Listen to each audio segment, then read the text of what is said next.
Well, hello, everyone. Good to see you all. Thank you all so very much for joining me. I don't feel I owe people anything. That is what the mother of missing two children said in a public interview after a whole 15 months of breaking her silence. And tonight we're going to be talking about that statement. Has infuriated so many people. Because no, Malehya Brooks-Murray doesn't owe strangers anything, right?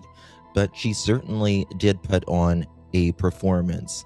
She does not owe the strangers anything either, but she does owe it to Jack and Lilly. And where has Malehya Brooks-Murray been for the last 15 months? Well, we're going to see. We have a lot to talk about tonight. On the other side of this. I've walked through storms in scars and grace. Smile through pain with a painted face. Sing it if you know it. They called me too loud, too much, too strong. But honey, that's the reason I belong. Every scar's a scripture, every tear's a hymn. I found my worth where the light grew dim. They tried to break me, but here's the twist. I turned my pain into a clenched fist. I'm an unbreakable woman, born of fire and pearl. I shine like grace in a reckless world. You can test my faith, Thank you, Flippy. Thank you. but I won't come again. Just watch me stay. Thank you, Sarah. Thank you, y'all. 21 months. I've been whispered about and written off, judged by the gloss, not the cause. But God don't build weak hearts from gold. He made me fierce and he made me bold. I bend, I pray, I roar, I rise with mascara, tears and battle cries. Don't need your crown, I forge my own. From ashes, AK. I build my Thank you. I'm in a breakable soul, dressed in Thank you truth for that. and pearls. The fire don't scare me, it lights my world. You can doubt my voice, but you'll Thank you, hear Miss my Donna. name. I'm holy and hood, and I'm done with shame. For everyone called too much, too loud, too real. You're not to anything. You're exactly what power looks like. I'm in a unbreakable soul, through the fire and flame. My scars are stories, my strength, my faith. Faith in my heart, fire in my blood, forever divine.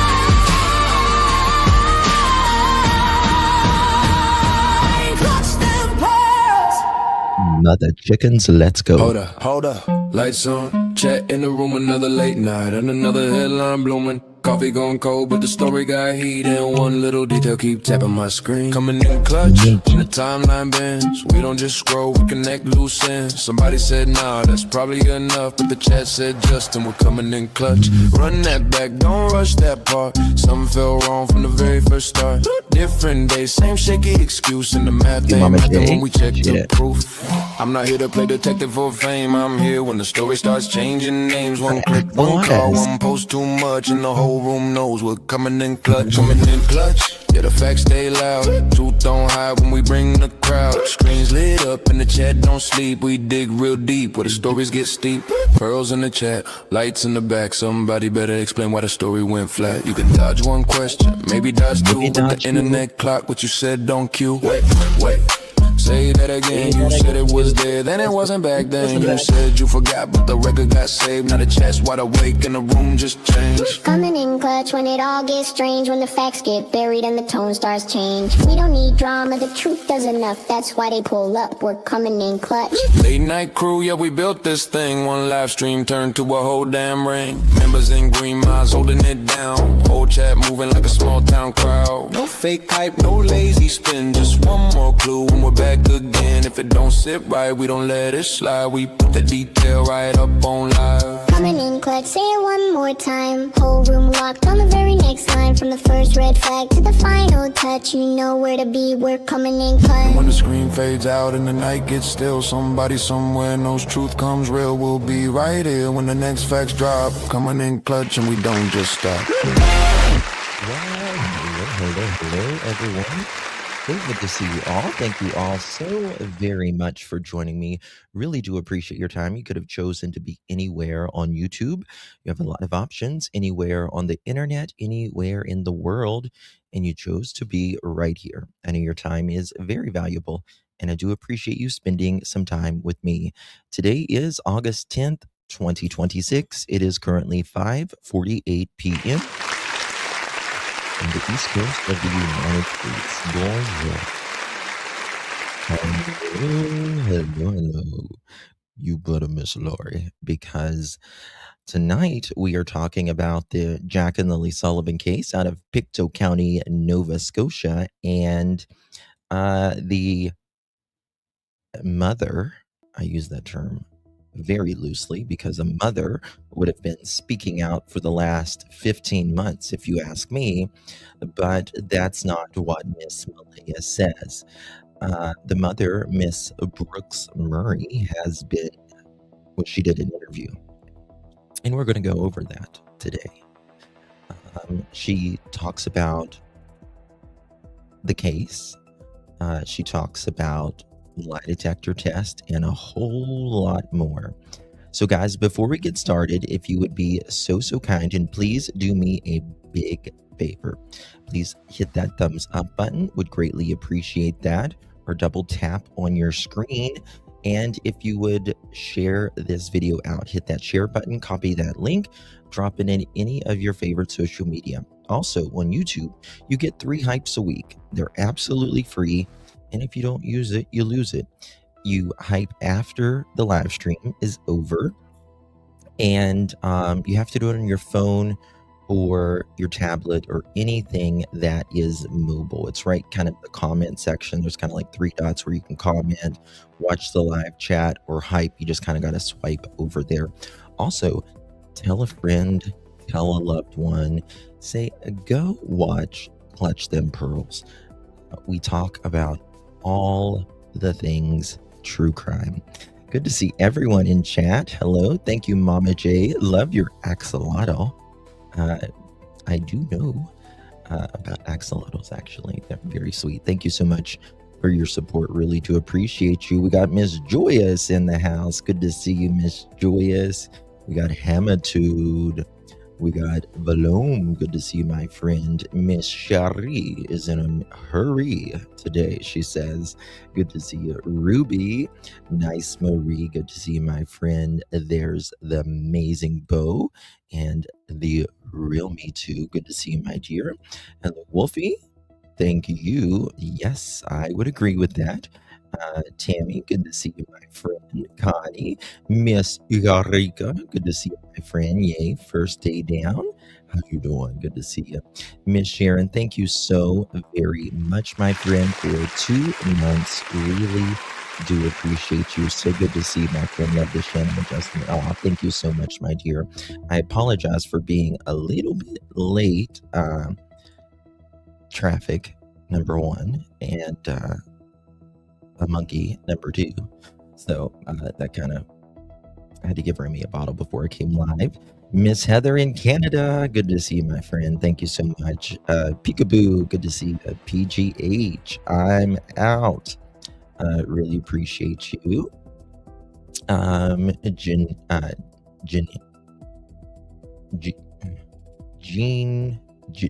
Jeanette, is that how you pronounce it? Good to see you, my friend. I always say Jeanette. I think good to see my friend Connie, Miss Sandwich. How you doing? Yeah, and I saw your comment earlier. Miss Maleha's story went flat. That's for certain. Baby Monkey, good to see my friend Monica, Linda, Miss Eureka, Crazy Buck. Thank you so much. BHB, Tammy, good to see you. Miss Sherry, always. Oh, I think she called earlier. I was at work, and I think she called earlier. Sarah Jane, what is the RCMP doing? Anything? I can't believe they told Belinda, the grandmother, to, quote, go ahead, end quote, and dig where the outside cadaver dogs hit. So frustrated when our lack of... Really? I didn't know they said that to her. Honey, well, I know early this morning, Daphne and I was sending each other voicemails, text, all of that. I was ready on my lunch break to go live. I'm not even joking. Good to see you. Maurice, how you doing, girl? Miss Joyous, the real me too. Everyone. All right, guys. Pinky, thank you so much for 4 months, my beloved. Good to see you. Love all that you for Jack and Lilly. Thank you so much, my dear. Appreciate you. Yacht, thank you for 21 months. What a legend. Appreciate that, my friend. You're the best. You're the best. Good to see you. Thank you so much. And we got Sarah Jane coming in clutch, gifting a pearl necklace. Thank you, Miss Sarah Jane. If you received one of those, please make sure you thank Miss Sarah Jane. Really appreciate you, my dear.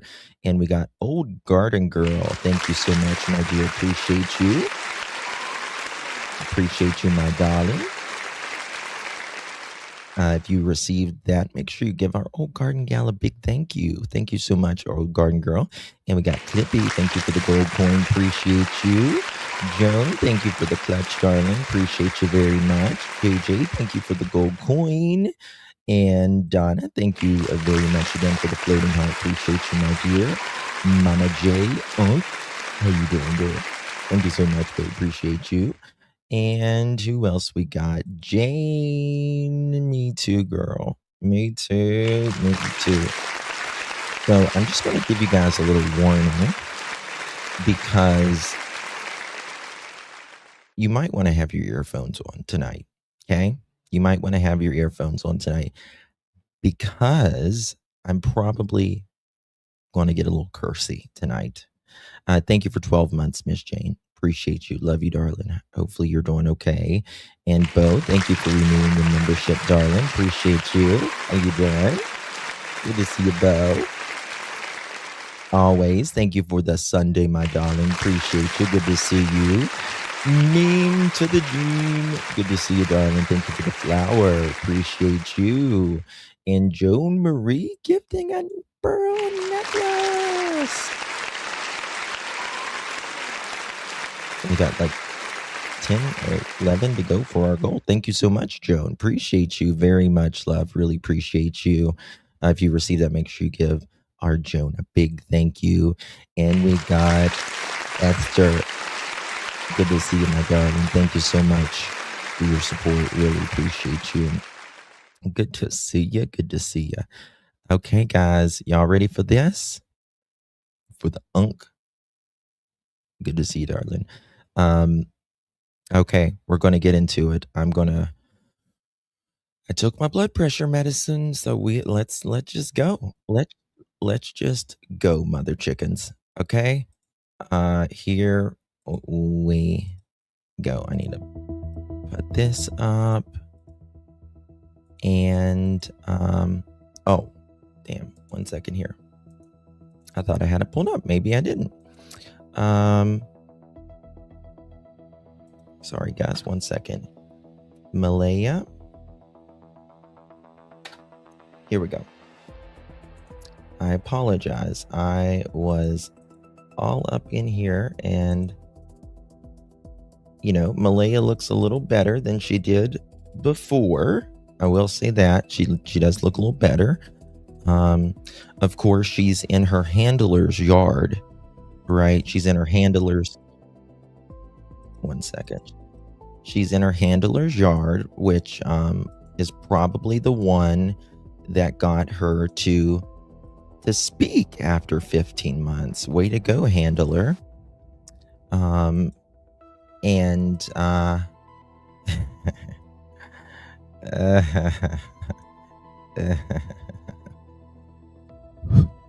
right, let's go. First of all, beautiful yard. I gotta say, beautiful scenery wherever this is. I don't know where this is, but it's beautiful. If any place in Canada is beautiful, though, of the spring, summer, and early fall, kind of like it is here. She may not owe the public anything. She does owe her children. Bingo. And the children's grandmother, Belinda, answers, I wonder how she single life is going, like how her single life is going. Well, I don't think Malehya will ever be single. I don't think she's capable to be single, right? Yeah. So we shall see. We shall see. Hatters, oh my God, baby, thank you so much. That is very, very generous of you. Really do appreciate that, Miss Hatters. How you doing, darling? Thank you for gifting 10 pearl necklaces. That's amazing. Really do appreciate you, Miss Hatters. So good to see you, my beloved. You received one of those. Please give our Hatters a big, big thank you. Very kind and generous of you. She owes the kids. Yes, she owes the kids. That's exactly right. Thank you again, Miss Hatters. Appreciate you, love. And this is the thing. This is the thing. In my opinion, I do not believe that Miss Malehya, I just don't feel like she's the one that did anything to the kids. I just don't. A lot of people do. I don't. But what I do think is, and she's going to say it herself, she's kind of been probably listening to me, but she says it herself when she talks about, she doesn't really say Daniel, but she says, well, we were in bed together, so I don't know why, they're blaming me, right? And that's what I've always said. This is the problem, in my opinion, with the twist of stories, right? Is because, yeah, they were in bed together. Their story is virtually the same. It doesn't matter who woke up first, who woke who up, or who ran around, or they ran around the house together or the yard together. They absolutely, Miss Jane. Absolutely. Absolutely. I'm mad. I'll be honest with you. I'm mad about this. And it just makes me really sad for Jack and Lilly. It really does. It's just a situation that never had to happen. It never had to happen. Okay. Thank you so much, Ming. Appreciate you, darling. Thank you for the floating heart. I don't understand this. Hey, Brittany. Brittany, have you followed this case? Have you followed this case? It's really sad. Really sad. And know that I would never do anything to my children, and that I love them very much.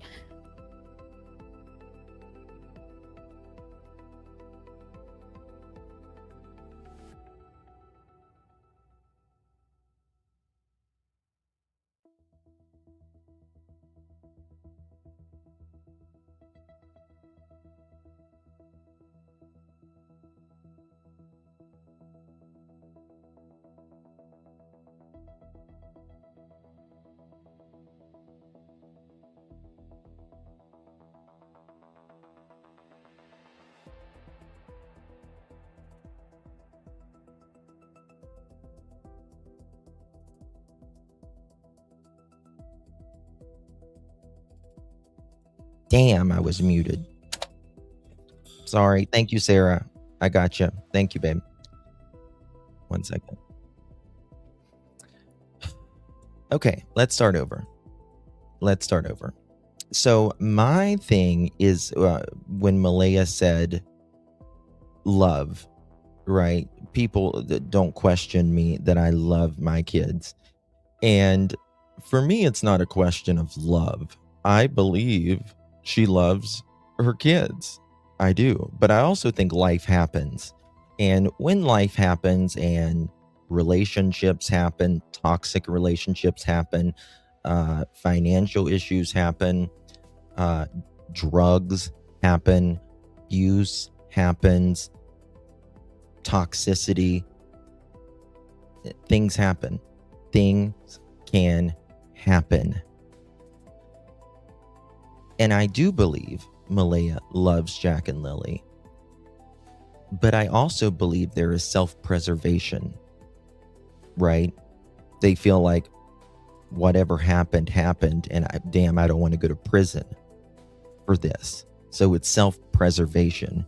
It's not that she doesn't love them. Love, right? It's an action. It's a verb. And has she shown that she has loved them in the last 15 months publicly? She hasn't. This is her first sit-down interview in 15 months. 15 months. She spoke 2 minutes in the last 15 months. 2 minutes in the last 15 months. Right? I don't owe people anything. You're right. You don't owe me anything. You don't owe anyone anything other than Jack and Lilly, who are out somewhere thrown like trash. Daniel knows it. You know it. RCMP knows it. Virtually everyone knows it. Almost everyone agrees on this case. Almost everyone on this case. It's very obvious, in my opinion, on this case. We have a stepfather that hasn't stopped talking, nor has stopped changing his stories. And we have a mother who hasn't spoke at all. Thank you for doing this. Malehya, it's been more than 15 months since you've seen Jack and Lilly. How are you doing? Not good. How do you spend your days? Just one day at a time, surrounded by family and friends and support systems, going to therapy regularly. I do a lot of art and I see my daughter. I wonder if did they put that four-wheeler in there for a reason. Miss Cheryl, I know you're watching. Cheryl to the office, please. Cheryl to the office. Did you put this four-wheeler in there And for a reason? I see my daughter. We always plan everything that we can to keep my mind busy. And I know we've heard. Well, this is the thing, to keep her mind busy. Well, she could have really kept herself busy in the last, 15 months by answering our questions, right? Begging her, essentially, to talk about her kids. Talk about Jack and Lilly. Let's talk about the bruises that the school were concerned about.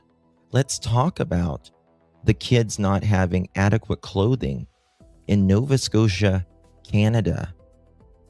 So the teachers buy clothing. Let's talk about that, Malehya. Right? It's not that yeah, you were having financial troubles and stuff, and that happens to everyone unless you're, buku rich or whatever at some point in their life.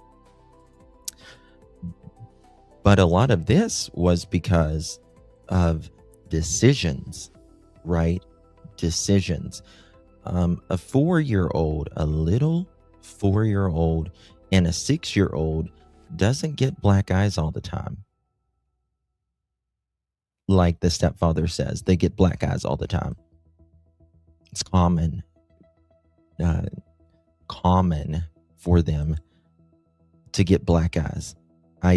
Listen, a black eye can happen to anybody, and it can happen to kids, but it's not common to go around the sun 4 times and 6 times, 4 and 6 years old.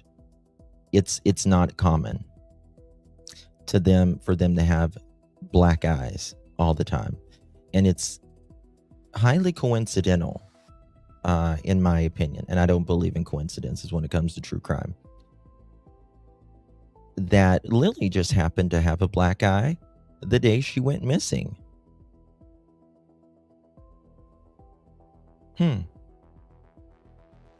I think Daniel wanted to say that just in case they were found, didn't you, Daniel? Others talk about Jack and Lilly, and they've described them. Ooh, hold on 1 second. What am I doing? Wrong buttons here. Can you tell me about Jack and Lilly? Lilly is very bubbly. It's very interesting. After 15 months, Malehya can't say anything else about Jack and Lilly except what has already been explained about them, right? And it's like she was listening to mine and Belinda's interview the other day, when Belinda, the biological grandmother to Jack and Lilly, when she described Lilly as bubbly. Little girl who always smiles and loves to pose for photos. She loves unicorns and LOL dolls. Look at that beautiful face. Look at that beautiful face. And when I see their picture, this is when I get really sad and I get really angry as well. She only got to be on this planet for 6 short years. I am 40-year-old and I feel like I just started. And I've lived longer than a lot of people already. But I feel like I just started. 4 and 6. Unimaginable. Unimaginable. And them to not even have a place where people can go pay their respects to them. That they drove out of that house in the middle of the night, in and out of Lansdowne Station. The car goes up and down the road 4, 5, maybe 6 times that night. You didn't sleep a lot that night, did you, Malehya? And to dress up girly. She loves dresses. Just like me when I was younger, I was always... Hold on. Look at there. Lilly has just the most beautiful smile. Just the sweetest little smile. Now,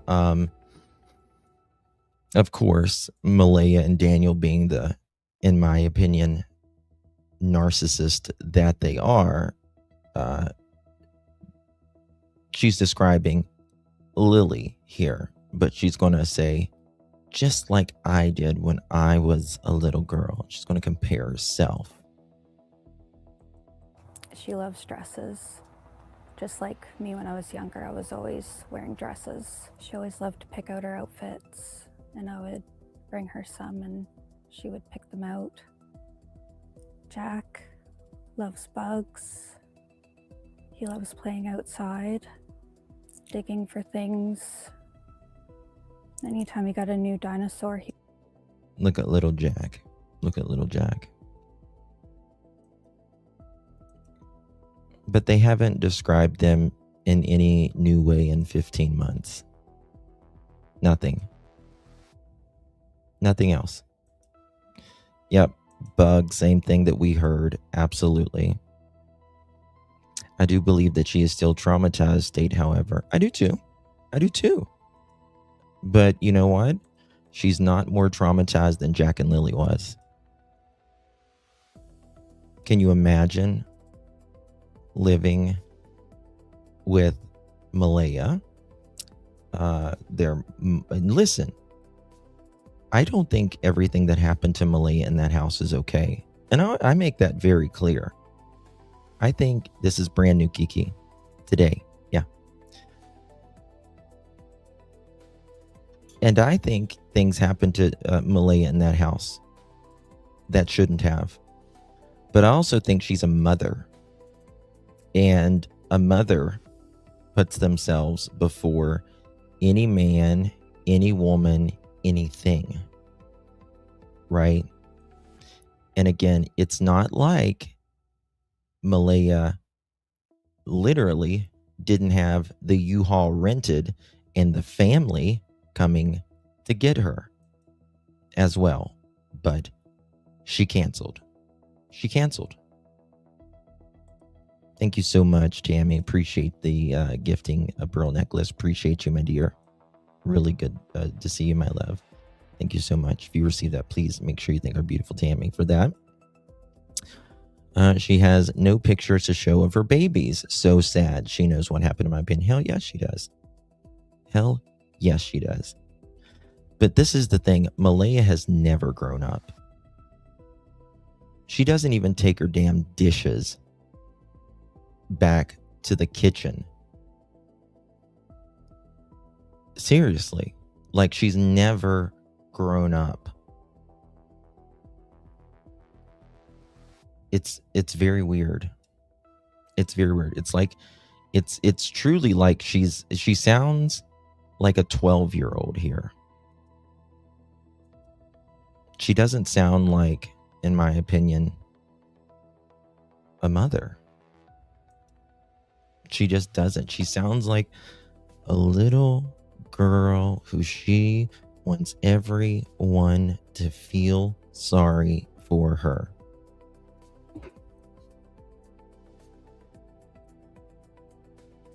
He was always excited and loves those Dino Smashers. Those were his favorite. Also, I forgot to mention right here.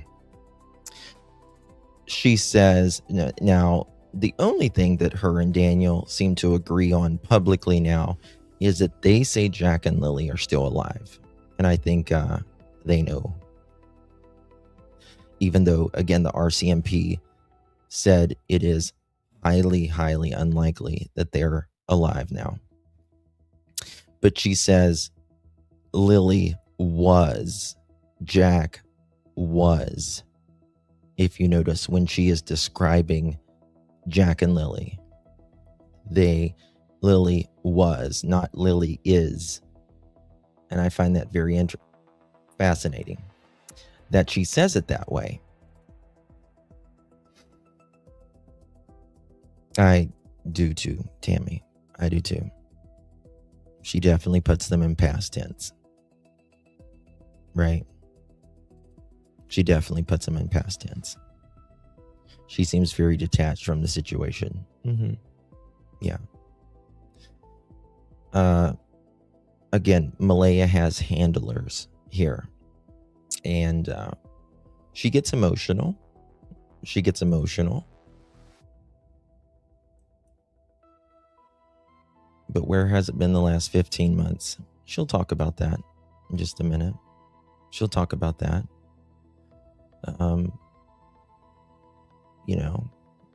she has no trouble making, beach photos kind of thing. And, going out with the men's, going to the bars, hanging out. And again, nobody says she has to be, living, in four walls all the time. But damn, you gonna do something for Jack and Lilly? Joan, thank you so much for the hiding, my dear. Appreciate you.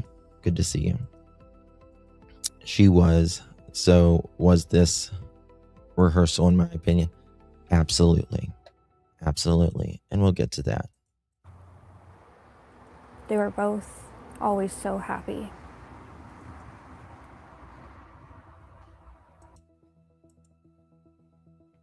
They were both always so happy.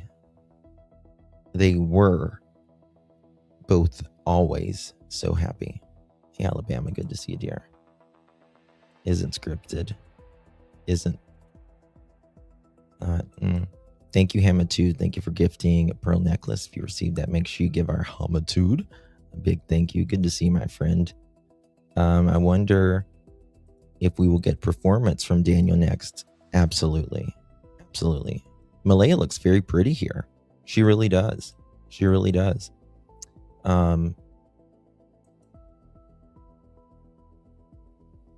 But that's just not enough. And how were they with each other?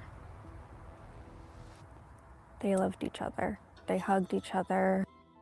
Again, not they love each other. They loved each other. They loved each other.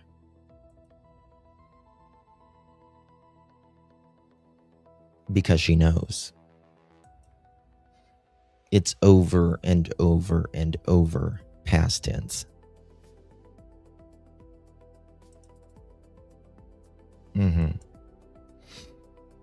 How do they know what happy means in that toxic space? This is the thing. Kids, it just makes me want to cry. Like when I think about it, kids and animals, like even in toxic fucking situations, the most toxic situations, it can be torn countries or a toxic home or whatever. And little kids, they will still be joyful despite hell that they're living through, right? Doesn't mean that there's not really some hard times there and all of that, but they still have fun times. It's amazing. It's kind of like like dogs, they never have a bad day. She doesn't have Meadow, does she? Please say no. No, she doesn't. They would say sorry to each other. Sometimes they would get in. They would say with sorry. Each other, but they would always make up. Would always. What do you miss the most of it? Not. They'll always say sorry to each other, and they'll make up. Right. If you didn't know something happened, you wouldn't be using all of this past tense. It's all past tense. Right, Malehya? Like, give it up. It's obvious.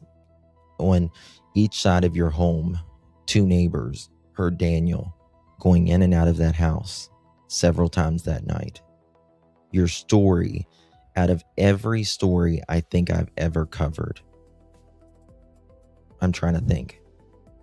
I have never seen someone change their story or have such a floppy ass alibi, especially when it comes to missing children's cases that I've covered. There's none. Daniel and Stacy Wandra in Michael Vaughn's case, they're the two biggest liars I think I've ever covered. Dawn Wells doesn't lie as much as these two. It's they just say something and they just expect someone to forget about the 25 other stories that they've already told us. Apparently, Malehya kicked the latest boyfriend to the curb. Apparently, she caught all the red flags.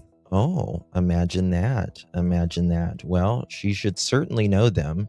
She should certainly know them after, all the kids being taken away. Well, Meadow. Unfortunately, the other two, Jack and Lilly, are missing and most likely deceased. Of them. Everything. Their laughter, their smile, their hugs, their smell. I think it's just when you're a mom, your children have a particular scent that you never forget. And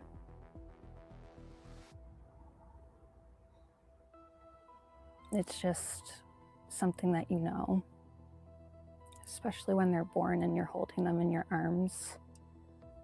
And it always stays with you. And how were they with you? I've heard they were both very close with you in particular. They were both mama's kids. Were. They love their mom. And you've been holding on to their things. You brought some with you today. Okay, look at there. And action, right? And action. Cheryl sets up the stuff, right? Cheryl sets it up, right? Let's set all the stuff out on the table. Let's, put her in this cute little pink. Let's do the greenery after 15 months. Here we go. Cue the cards, right? Cue the cards. Miss Janie says, I see that. Don't you, Miss Janie? So does Tucka. Right? And scene.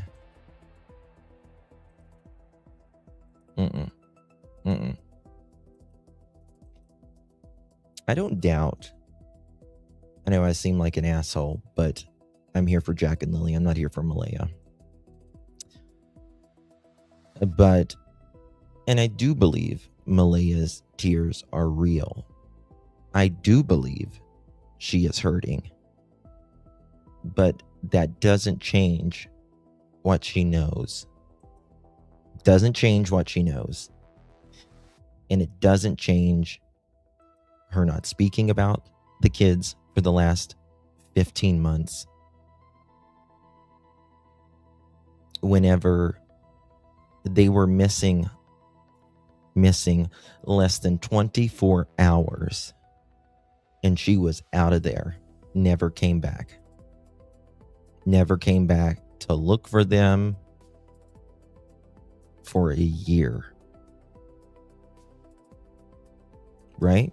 Never came back to look for them for a year. Most parents would walk through hell on glass. Yeah. And you've still been buying things for them? Yeah, I bought them Easter baskets and Valentine's Day stuff, their Christmas stuff. This is her handler. This is Cheryl, who nobody gets to Malehya unless you go through Cheryl, right? Because, a grown-ass woman with 3 kids needs someone to, guard her from, talking about her kids, approving the interviews. Unopened cards for them to open when they get home. She's got, she's buying all kinds of things for when they get home, right? The only 2 people out of the family that I have seen in the last 15 months that is real and logical is, of course, Miss Belinda and Haley, Malehya's half-sister or stepsister. She knows. She knows. You know, and you can talk in the softest voice, and you can seem so meek, and you can buy all the cards, and you can buy all the cutesy backpacks that they didn't have when you had them, because you and Daniel allegedly like to not keep your noses clean. But it doesn't change. It doesn't change what happened in the early morning hours of May 1st, 2025. Of everything. And I continue to get more because it's what helps me cope. You're holding on to it so that you can have it there. Yeah. For when they come home. So if we can I'm just going to nod. we go back to May Here we of go. last year, May 2nd? Listen to this. What's the last memory you have of seeing or hearing Jack and Lilly? Hearing their laughter of them playing together in the bedroom. And seeing Lily's face pop in the bedroom. Oh, now listen to this. Listen to this. What's the last memory you have of Jack and Lilly? And you'll notice in the RCMP documents that we have is anytime anyone sees or hear them, they are laughing and they're giggling and they're playing, right? And again, Daniel has said for pretty much since they've been missing that he was the last one to see Lilly. And I pointed out in the documents that Malehya says she was the last one to see Lilly in the bedroom, right? That Jack and Lilly, she woke up that morning and she says that they were sick that day, so she called, in at 6:15 to say that they can't go to school. She marked them absent, and she goes back to sleep, and she's dozing in and out of sleep, right? And then she says a little bit later, the kids are Jack and Lily's bedroom. I use that term very loosely because it's one 8-foot by approximately 8 foot or 8 by 10. It's actually smaller than that, I think. Bedroom that's got a partition in between that because they would be up all night otherwise. Now, she says Jack and Lilly wake Meadow up. Meadow's the little sister that was an infant at the time, and she is in Daniel and Malehya's room. They're Daniel, Malehya, and Meadow is in their room. Jack and Lilly is in the next room over. This is in a little trailer. And she says Jack and Lilly are in that room loud, playing, so much so that it wakes the baby up. So she gets Meadow and she turns the TV on and she puts her from the crib into their bed, right? Because they, quote, wanted her to get as much sleep as possible, even though she had allegedly been asleep since 10 p.m., that night.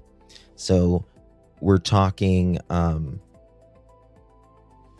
9, 10, 6, 7, 8.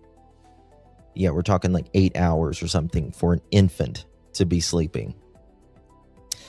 And they wanted her to go back to sleep, which to me, once an infant is up, sleep 10 hours, she's probably not going to go back to sleep, especially if you turn the television on. But that's just me. But they hear Jack and Lilly, and Jack and Lilly woke up Meadow. Okay. So if she wakes up Meadow, what's the first thing you're going to say if two kids are screaming in another room, playing, howling, and you want the baby to go back to sleep? Shh, tone it down. Shh, your sister's sleeping. Quiet.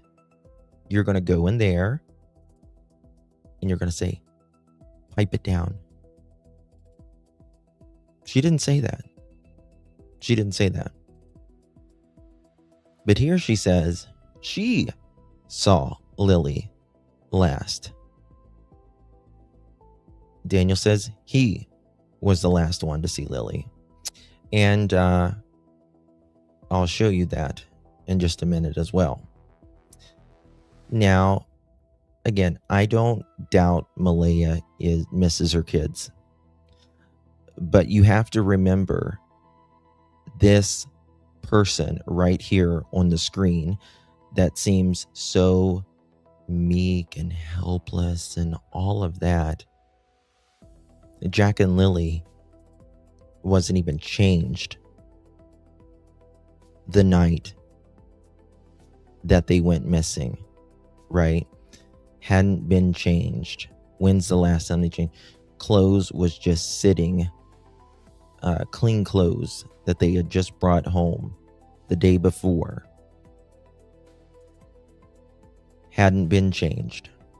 Too lazy to take it out of the clean fucking bag to put fresh clothes on them.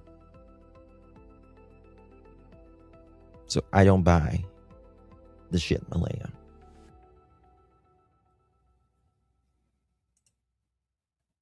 Don't buy it. So listen what she says right there. Jack and Lilly. Hearing their laughter of them playing together in the bedroom and seeing Lily's face pop in the bedroom. Lily's face. You laid eyes on Lilly that morning. Yeah. And you heard Jack. Yeah. She confirms it. So when did you see Lilly? Do you recall? Can't recall the exact time. Yeah. Nobody can seem to give a time, right? Nobody can give an exact time. She can just say she saw Lilly, right? You can't give an approximate time when you last laid eyes on your daughter? Why is Daniel saying he was the last one to see Lilly?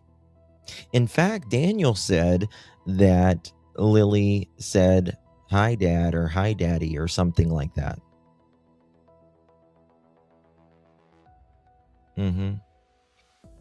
You said Daniel was asleep. You was awake. Daniel says you was asleep. He was awake. He's the one that seen and spoke to Lilly. You said no, it was me. And Malehya actually says what I've always said in this case that I have been on since approximately 3.5 hours after they went missing. I said, I don't believe either one of you, because you were both in bed together and you can't even come up with the same story. Your stories differ, and you are claiming you were in the same bed. I woke her up. No, she woke him up. No, they woke up virtually at the same time, spontaneously. And it's like, where's the kids? Daniel literally says that. We just spontaneously woke up together.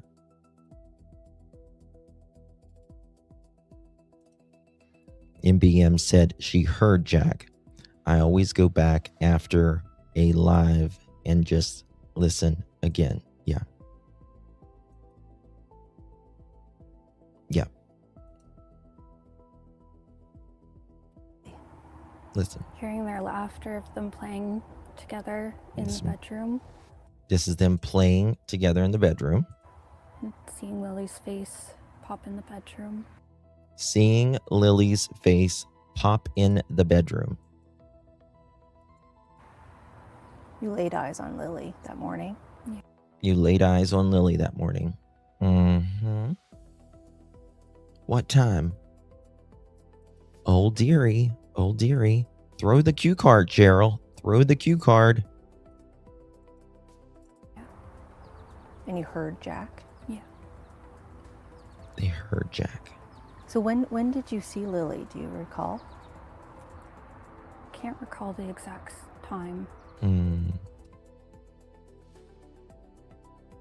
It's always amazing to me. It's got to be very hard to go through this situation. And then not only go through this situation, but they do something with it. They put the children somewhere. And then they make that call to 911. And then they have to get their story straight as much as possible, which they failed miserably in this case. But then they have to look at these reporters, and in the back of their eyes, they know the absolute truth. In this case, it's never been so sure, in my opinion, with this case. There are cases that I'm like, yeah, we just really don't know what happened. In this case, it's obvious. The only people really that disagree on this case is the few people beside Malehya and the few people beside Daniel.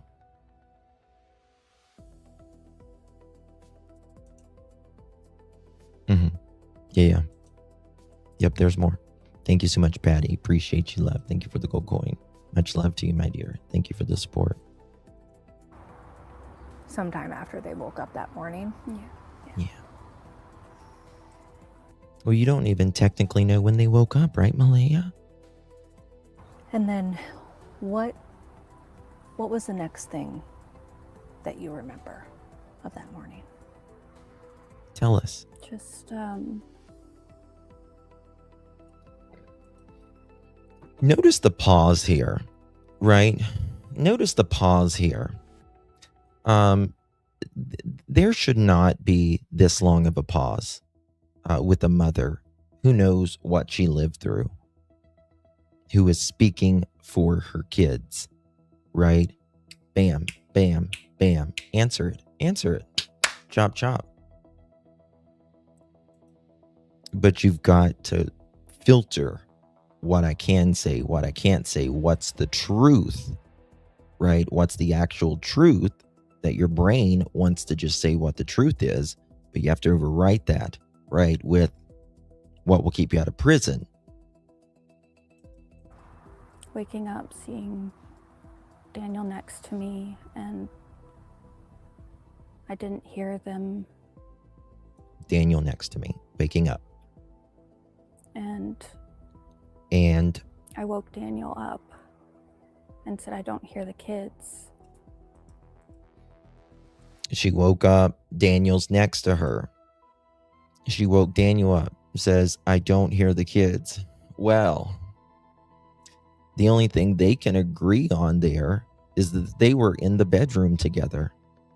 That's the only thing they can agree on. I mean, think about that. The only thing Daniel and Malehya agree on is they were in bed together. Not who heard what, who saw what, right? Who woke up first, who went to whose bedroom, who went here, who went there, where they called 911. Was it outside? Was it inside? Was it in the corner? Nothing. And they both say they lived this. They can't even agree on who saw Lilly last. Not looking in a reporter's eyes is so telling. It's also telling. So we both went out, and then that's when we started looking for them. And that's how it all unfolded from there. You called 911, and then chaos ensued, basically. Yeah. I like this reporter. She's done a really great job on Jack and Lilly's. But I do wish she would have went through this more about what happened that morning. So you went outside, right? What did you do when you was outside? Because we have not heard this vocally from Malehya. We've seen it in documents. We've seen some things in text messages, right? We've seen a 2-minute interview. But what did you do when you go outside, right? Who did you see? When did you see Janie? What were you doing? What was Daniel doing? So, Do you remember those hours? The trauma is so severe to the point where, like, oh, the trauma. I block it out because it's hard to The trauma is so severe, she blocks it out. That's the good excuse, right? The trauma is so severe. I just block it out. I cannot remember. Even if it helps me, try to find my kids. Me. Yeah. Oh, thank you, Miss Joy. It's very sweet of you, honey. Thank you so much. Thank you for showing this interview. MBM is acting so childish. That is really burns me. She is repeating some of Daniel's BS. Both of them need to act like adults instead of being poor, pitiful Paulines. Well said. Well said, Miss Joyous. She, like I said, she doesn't even seem like a mother here, in my opinion. Mothers, fathers, parents, caregivers, they put on their big girl britches, their big boy britches. They take control. That's when Mama Bear comes out. That's when Papa Bear comes out, right? But she wants you to she wants people to feel sorry for her. That's exactly what she wants. Right. Poor, pitiful me. Poor, pitiful me. Sing it, Terry Clark. That's it. I believe these are pre-screened questions.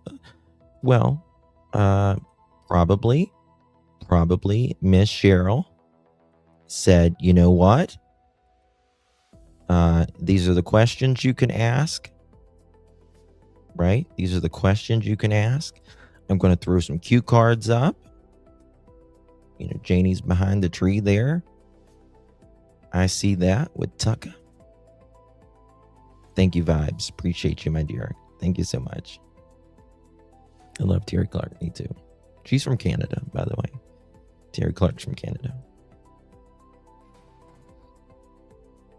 Oh, we got a lot to go over, folks. From her interview versus what Daniel said. Oh, we got some homework.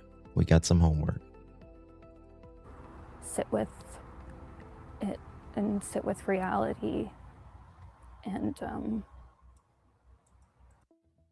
Now, some people, block some things out with some trauma, right? It's I've never seen a parent be, in my opinion, completely innocent and they're looking for their kids and say, oh, the trauma. I just don't know I don't know what to say. I don't know what happened. Just the trauma of it, right? But she knows that she woke Daniel up. She knows that Lilly, she was the last one to see Lilly and all that. But when it really comes down to the nitty gritty, right? Like once the disappearance happened, the trauma, the trauma. It's interesting. I'll really spare. She's not even capable of choosing an appropriate outfit for an interview. I mean, I like it. I like her sweater. I think it says, what does it say? Landback? Is that a brand? I thought it said Jack. I don't know. I was thinking it said Lilly and Jack, but that would be foolish of me to think that she would wear something like that, right? She keeps looking off and referencing. Then she's recalling something traumatic for sure. Yeah. Listen. Regardless, this is what I always say.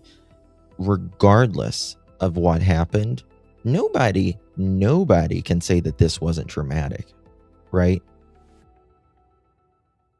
Vancouver's probably my favorite city on earth. I love Vancouver. Nobody can say it's not traumatic.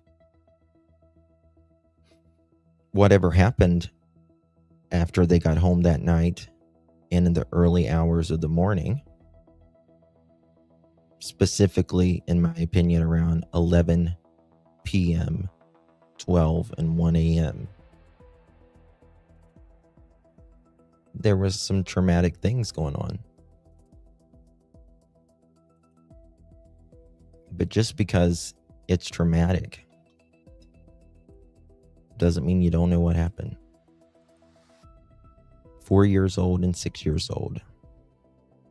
She is, Becky. She is. Yes. I knew she was going to play that card. Yeah.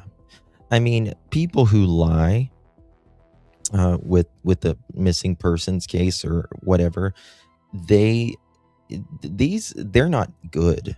Daniel and Malehya are truly really bad liars, in my opinion. And what they're always going to either minimize the situation or do something like saying that they were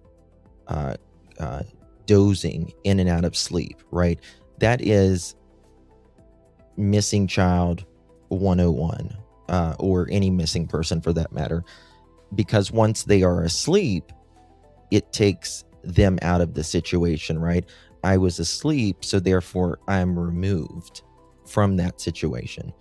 It's what they do.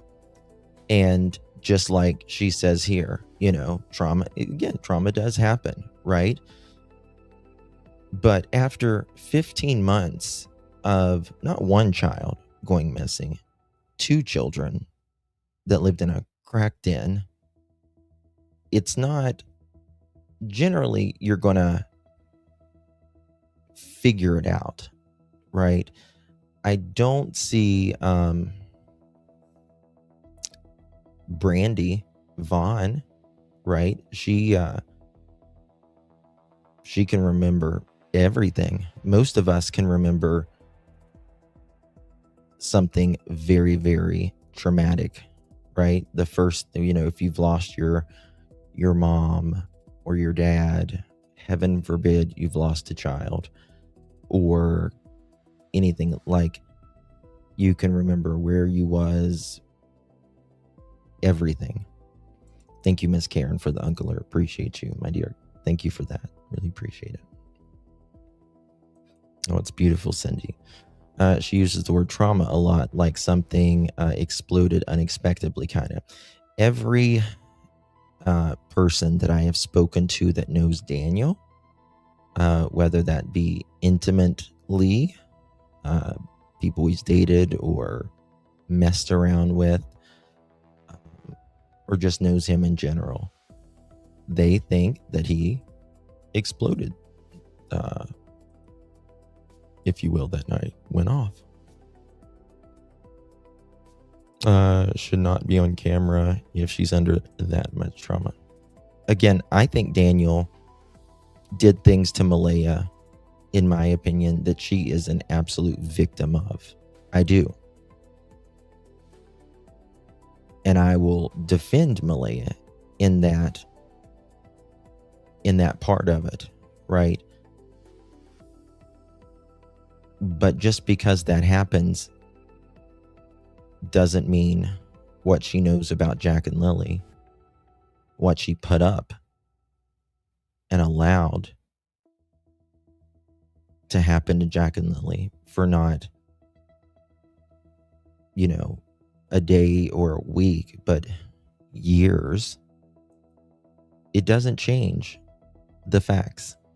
Thank you, Gina. Appreciate you. Thank you, Kels. Appreciate you very much. Thank you, guys. Justin, the RCM, in my opinion, the RCMP got Malehya out of that house. I think the LE noticed she was trapped of getting out of there. I don't believe she was trapped at all, but they know more. I think a big abuse was going on. I think there was rugs in that home. I think that there was, there could even be, in my opinion, trafficking of some sexual trafficking as well. And again, I'll defend Malehya with anything like that, but I'm going to defend Jack and Lilly too, because Jack and Lilly are the 4 and the 6-year-old. With no answers, I just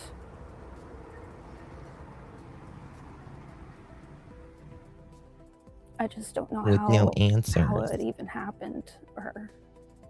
How what happened? She doesn't even know how it even happened.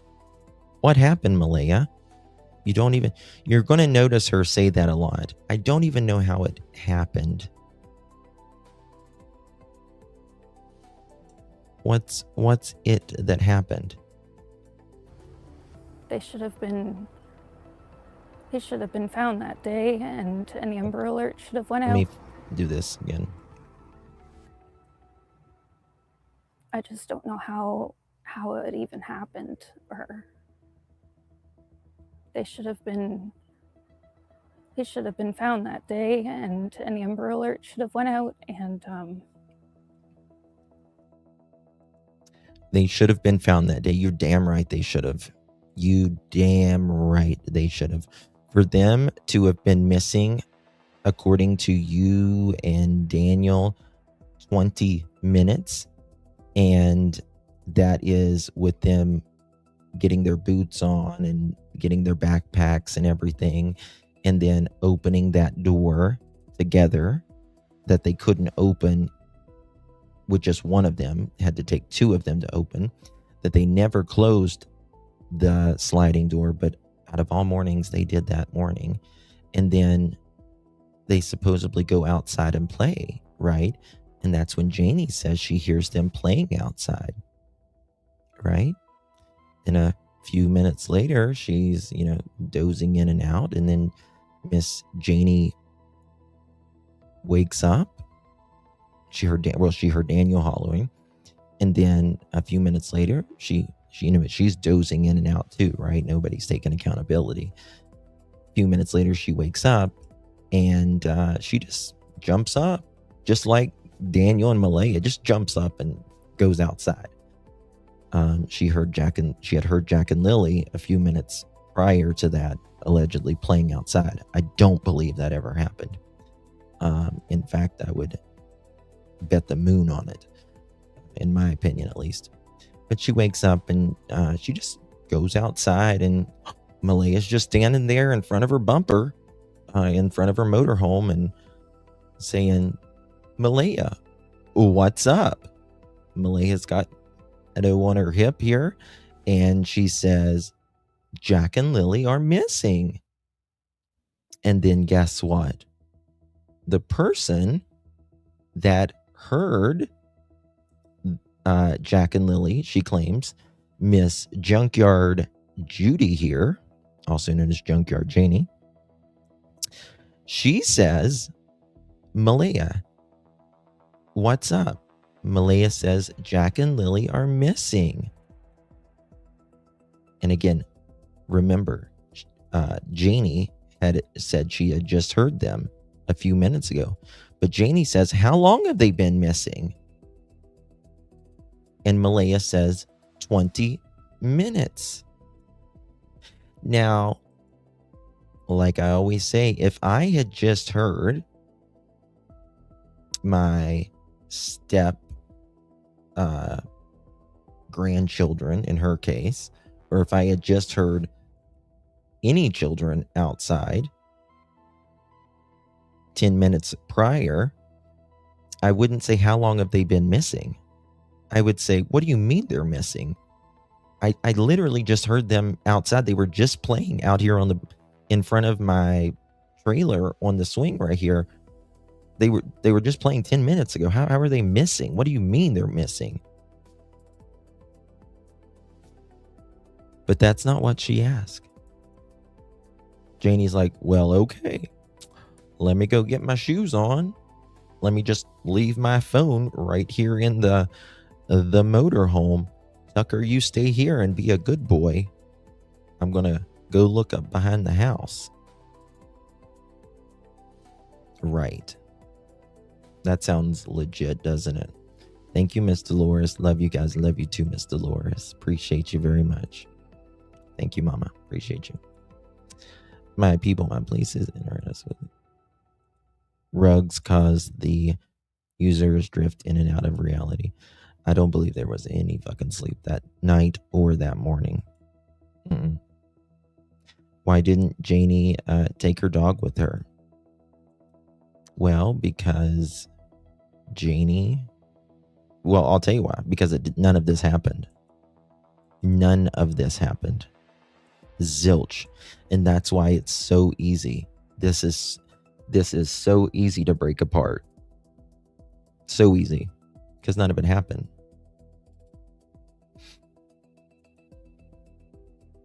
The only honest being on site is Flucker.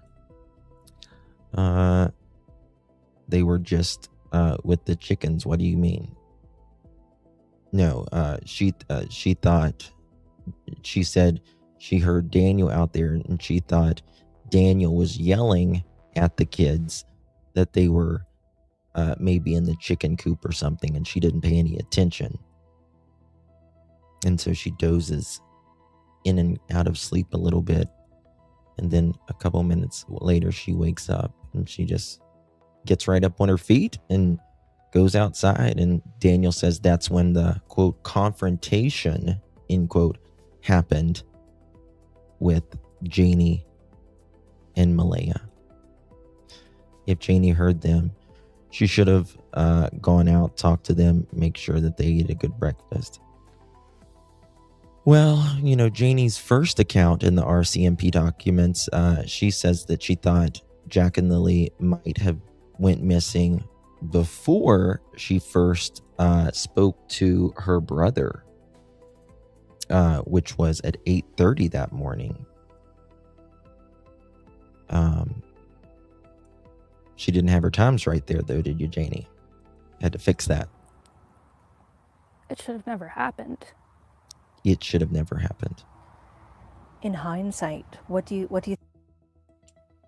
Again, she's avoiding what it is, right? Not saying it should have never, she just says, it should have never happened. What should have never happened? Jack and Lilly should not be missing.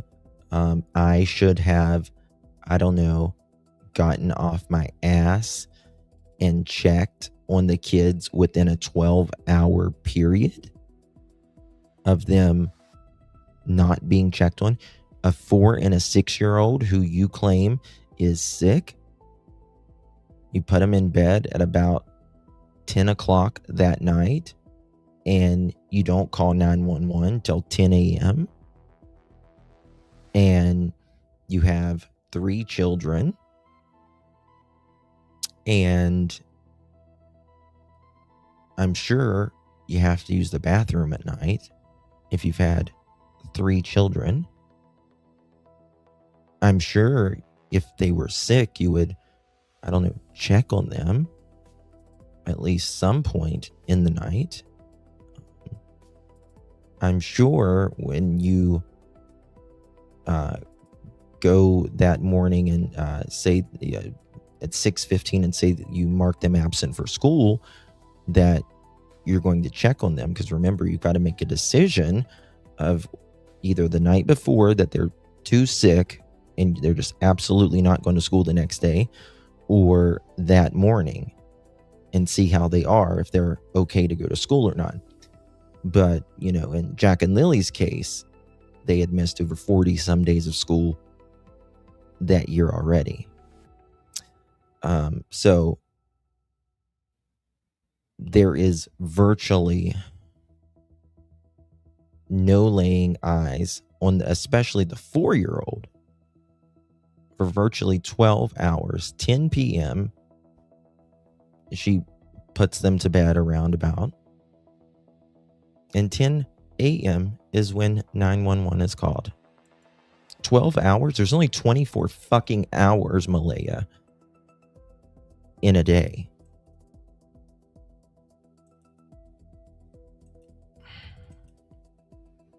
And even before that, right? You couldn't throw some clean clothes that was laying in that bag right there either, could you, Malehya? Poor you. Thank you, Christina, for 24 months, my dear. Really, really do appreciate you. They know. The 3 know. Yeah, they know. Thank you so much for your continued support, my dear. Really appreciate you. Much love to you, love. Thank you. Really appreciate you, love. I just get the impression of Janie. She hated them. I get the impression that Janie and Malehya and Daniel aren't telling us something happened prior, right? Like Daniel says confrontation, and I don't think a confrontation necessarily happened, you know, whenever Janie says she just comes out and confronts Malehya. But I think something happened in the early hours or later that night.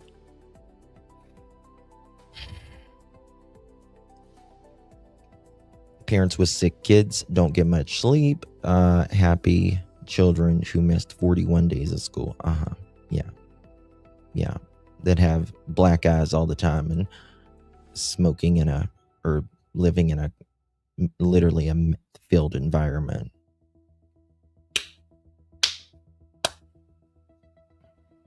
Think went wrong?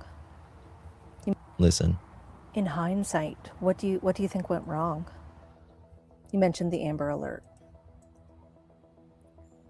Well, I asked the police for an Amber Alert, and they kept telling me one's going to be issued, and I'd go back and... Well, Amber Alert has a criteria, Malehya. It has a criteria, right? Why would they do an Amber Alert when you say Jack and Lilly, you know, got on their boots and they were playing outside, got their backpacks, and just walked out, right? Just walked out. Nobody could have taken them, you guys say, because y'all would have heard or seen something. an Amber Alert, there's certain criterias, right? You've got to see, someone's got to be a witness to them being abducted. And let me tell you something. They put a missing child alert. I don't know. I think it was 2 counties. There's not that many people in their area. There's about maybe 150 in Lansdowne. Maybe. And that went out by 11:30, 12 o'clock or noon that day. 911 came in at, it was called at 10:01. They were there like 10:20 or 10:30. Right? But you got to see, this is the grieving mother that she wants you to think. And again, I think she's grieving? Yeah, I do. But this is the narrative, I guess I should say, that she wants you to think, right? Don't forget, don't let the face fool you, folks.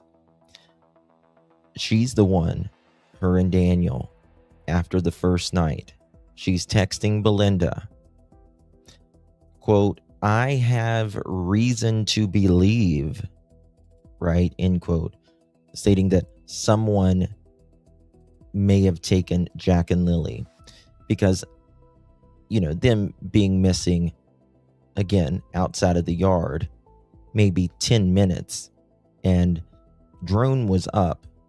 The drones were up within 10 minutes of 911 getting there. So after the first day, I think there's starting to be questions that evening. And remember, the next day, major crimes came in.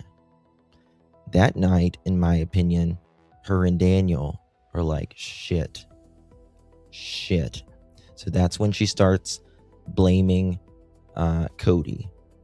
That's when she starts texting Belinda, saying, oh, no, I think someone may have took them. What? Right? And then the narrative starts, I think someone may have came in the house because Jack couldn't reach the coat up there on the hanger, and that, the hanger was up there. I think someone actually came in the house while Daniel and Malehya was, in the room in broad daylight with Janie's windshield facing the road and the driveway. Tucker barks at the dog there at the time barked at everything. Come on now, folks.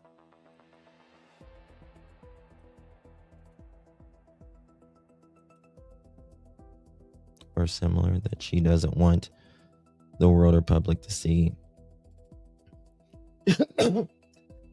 I am trying to work out the motivation for keeping quiet. Well, maybe he has something really bad on camera or similar.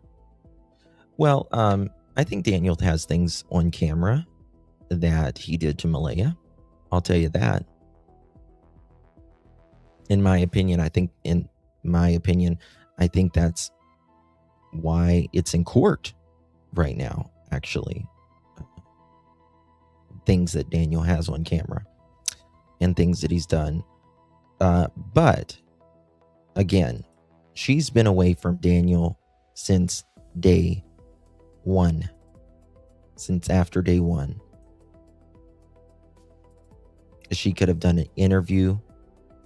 She could have spoken to the press over and over. Most people that go missing would be grateful for 20% of the coverage Jack and Lilly has received. Right? Malehya hasn't spoken out at all until she did that one little 2-minute interview in Today. But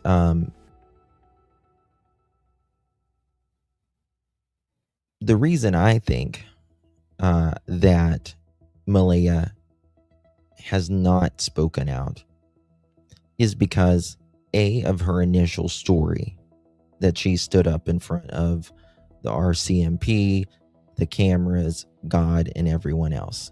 Number 2, I do think, in my opinion, that Malehya's family, certain members, could have helped with something or another. And I think that both sides of certain members of each family knows things that happened. Right? They want to throw only one side under the bus. Thank you, Holly. Another few minutes and they would keep telling me the same thing, and I just kept asking, and all they sent out was that alert.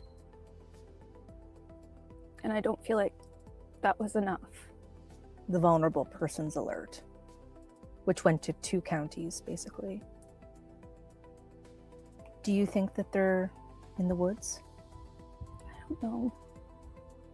Listen to how she answers that. Do you think they're in the woods? I just want the police to give me answers on where they're at. Well, and just bring them home. Just say where they're at, Malehya. How do you feel the RCMP investigation has been going? It feels like I continue to get the same update over and over, and I keep asking for new avenues, and they keep saying we're working on it, and I just don't feel like that's enough. I feel like I deserve more than that. See, it's all about her, isn't it? I feel I deserve. Not that I feel Jack and Lilly deserve. But there's something very interesting here. I believe you noticed how Malehya and Daniel got quiet for a minute. Well, I mean, Malehya's been virtually quiet, but then Daniel got quiet right along. And then they both come out at the same time. Daniel starts doing some interviews. Malehya, starts doing, beer pong in the woods, searching for Jack and Lilly while, they're drinking brewskis and taking pictures, and she's wearing her big glasses and, with their man and all that, under the disguise that they're searching for Jack and Lilly, right? I think the RCMP are no longer, I think they'll speak to Daniel and Malehya, but they don't really ask them questions anymore, because they know, in my opinion rather, that they're not going to say anything else. What they have said, what they have interviewed them, what they are going to say is all they're going to say. And so they just don't ask them anything. They are at a different point in this investigation, in my opinion.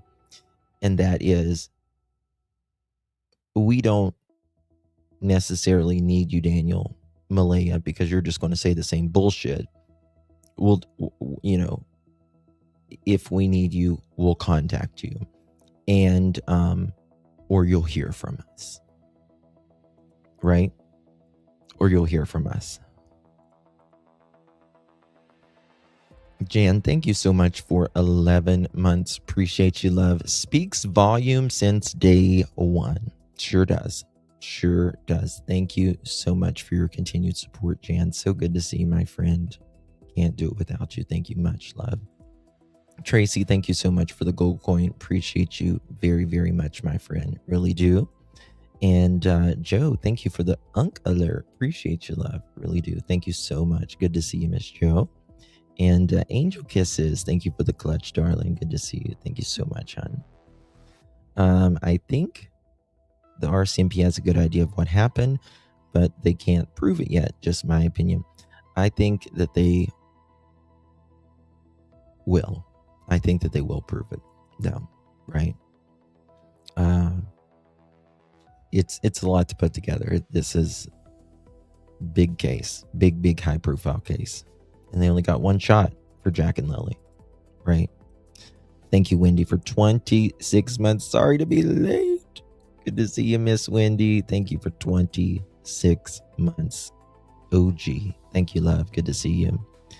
I wonder if the RCMP may longer be extensively questioning Daniel Malehya. I don't think so, because investigators already have their statements and don't expect additional questioning to produce new information. 1000%.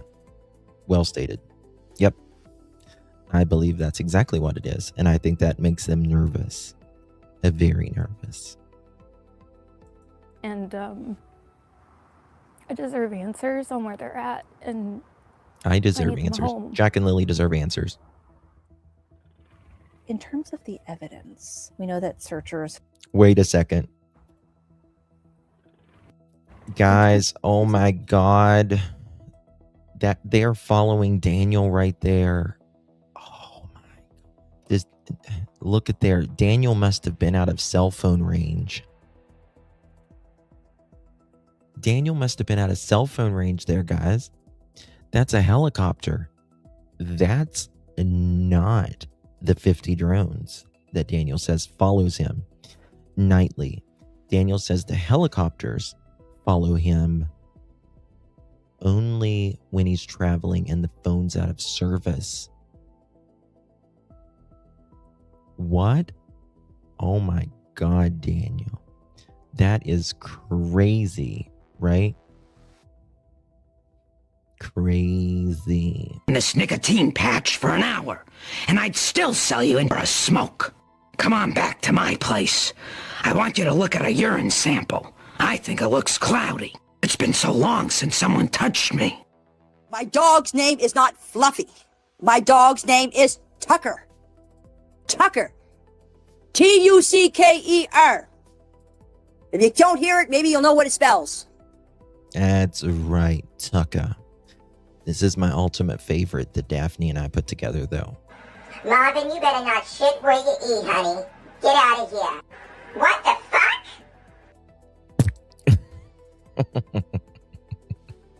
Marvin, you better not shit where you eat, honey. Thank you, Deb. Thank you for the stay hydrated, babe. Appreciate you. Thank you so much. Really do appreciate you. Truly. Someone on the property at that time is responsible for the baby's disappearance. Daniel is and has been the one in charge of the narrative for all others to follow. Well, yes and no, Sue. I would agree with that. He's been the one that's largely spoke out, right? And he's not even the biological father of Jack and Lilly. However, he says he claimed them as his own. But you got to realize Malehya was interviewed 4 times while she was on that property in that 24-hour, I think she was interviewed 3 times on the property and a couple more times after she went to her mom's. And so was Daniel. And their narrative was virtually the same, right? Except they can't figure out who was asleep, who was awake, who talked to Lilly, who saw Lilly, all of that stuff. Thank you, Vibes, for the sparkle, my dear. Appreciate you. Thank you so much. Mom has to be involved too. Why else would she not speak to out there right away? 1,000%. 1,000%. That's why I've always said I can't support either, because they say they have the same story and they can't even agree on their own stories. The evidence. We know that searchers found a cluster of boot prints, Listen. one child-sized That's where boot it gets prints good. on the trail, believed to be the size of Lily's shoe. What do you make of that? And the Yeah, fact that there tell was us, Miss Malehya. another footprint found in a recent search. I don't know because She doesn't know.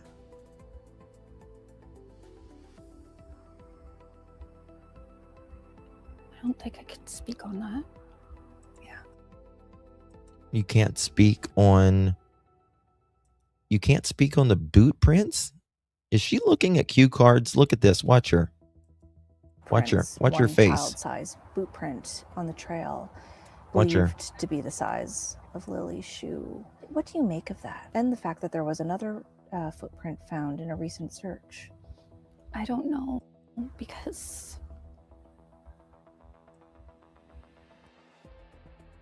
What is she doing? I don't think I could speak on that.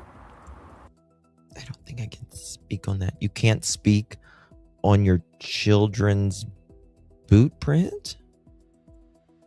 And to me, that's very interesting that she cannot speak on that. You know why? You know why? Because I do think that Malehya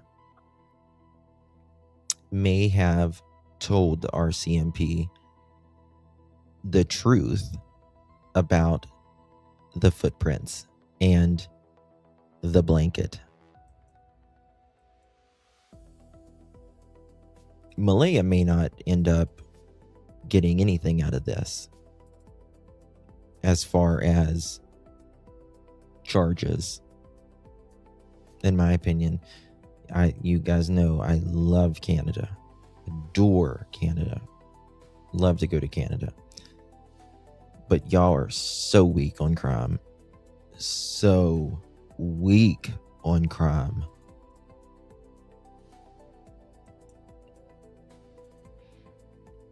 And it wouldn't surprise me if she walks absolutely free. I don't think Daniel will, in my opinion, at all.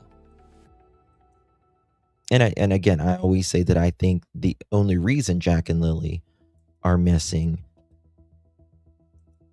is because of Math Tell. I think Malehya was a lazy mother. I think she allowed things to happen to Jack and Lilly. Her mother wanted her to get away from him. Wade wanted, they was going to pick her up, all that things. She was away during Easter. She may know the prints are not the kids' prints of 1,000. Yes. There should be 1,000%. In my opinion, there should absolutely be. But Canada. Yeah, this doesn't make a whole lot of sense. No, it doesn't. And the same with the pink blanket. Listen. Do you want to talk about the pink blanket? I don't even know how it even got there. I don't even know how it even got there. What do you mean, Malehya? You don't know how the pink blanket got there? Nobody would talk about this fucking pink blanket for so long other than it was found. That's all they would say. It was found. And I knew from jump the way that they were talking. This thing was planted.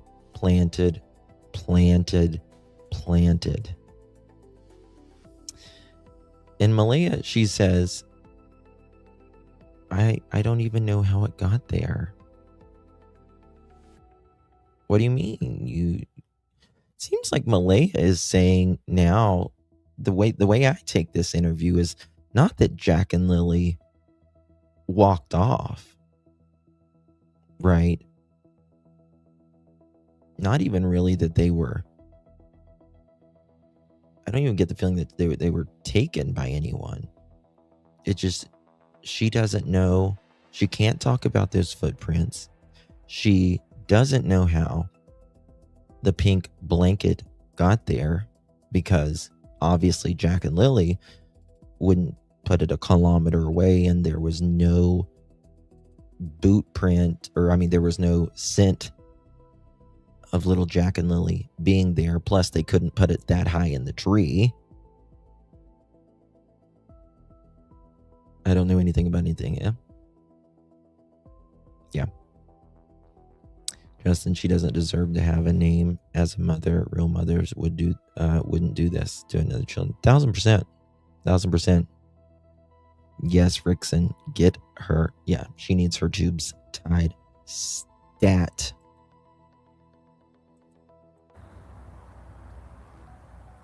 That was Lily's blanket that had been old and ripped apart. Listen.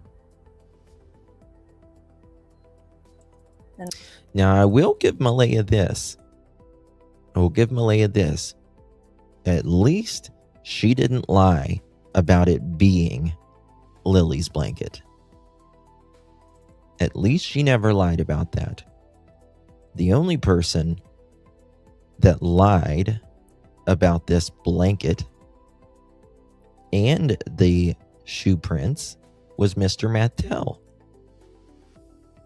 Right? He was the only one that lied and continued to lie for several days to even a couple weeks. Now he'll say in interviews that we don't know if those shoe prints are Jack and Lilly's out there. Could be 70%, could be 90%, could be 95%. No. Those boot prints, RCMP, quote, end quote, went to, quote, great lengths, end quote, to confirm that those were the size and make of Jack and Lilly's shoes. But he only wants to talk about this footprint in front of Janie's bumper outside that she conveniently raked the night before. But also, Janie was outside, allegedly, according to their story, when they're searching for Jack and Lilly. Malehya was out there. Daniel was out there. Search and rescue was out there. So how would they not be stepping in that area in the front where the bumper is? But that's the only one he wants to talk about. Thank you, Valerie. Good to see you, friend. Appreciate you. Thank you for your support. Right? Yeah, just one boot print pointed toward the road.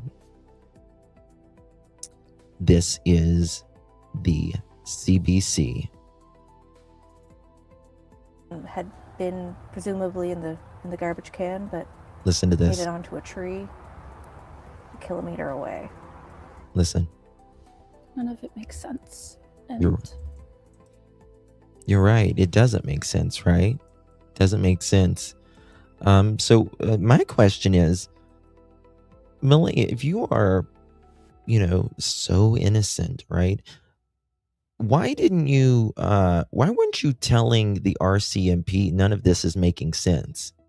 When they found that blanket, and again, Malehya says she took it out to the trash before, but Daniel says, no, he took it out to the trash a week before.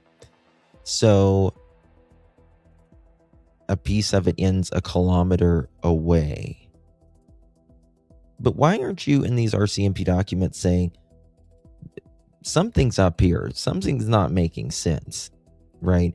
Because whether you're in this state of, panic or not,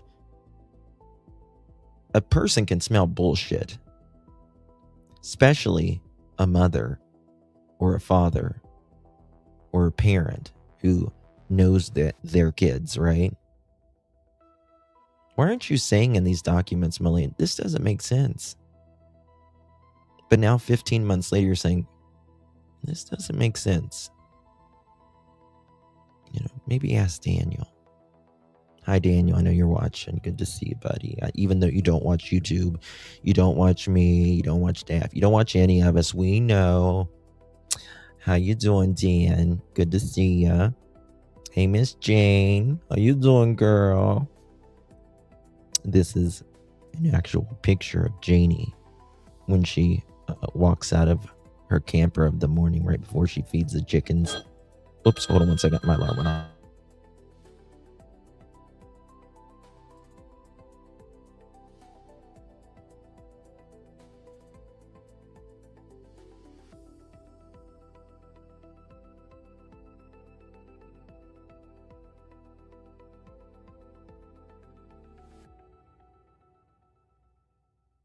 Sorry, I had an alarm go off. Forgot to turn it off earlier. And she says, I'm going to take over the world today. Daniel, wake up. Wake up. Go feed the chickens, Danny. Yep. I just demand answers. She demands them. What's your relationship with RCMP? She demands answers after 15 mother-clicking months. At first, it was, Listen to this. I had to explain a lot. And, Explain a lot. I obviously didn't mind. I gave them everything that I knew and that I had. And she gave them everything that she knew, everything that she had. Except, what, the truth? But it seems like the relationship is kind of dwindling off. The relationship with the RCMP dwindling off. I obviously didn't mind. I gave them everything that I knew and that I had, and that. But it seems like the relationship is kind of dwindling off because they're just not explaining enough. And I understand that they are busy and they have many other cases, but also I just feel like more should be happening. They're not explaining enough to her. Right? Hey, Lakeside, how are you?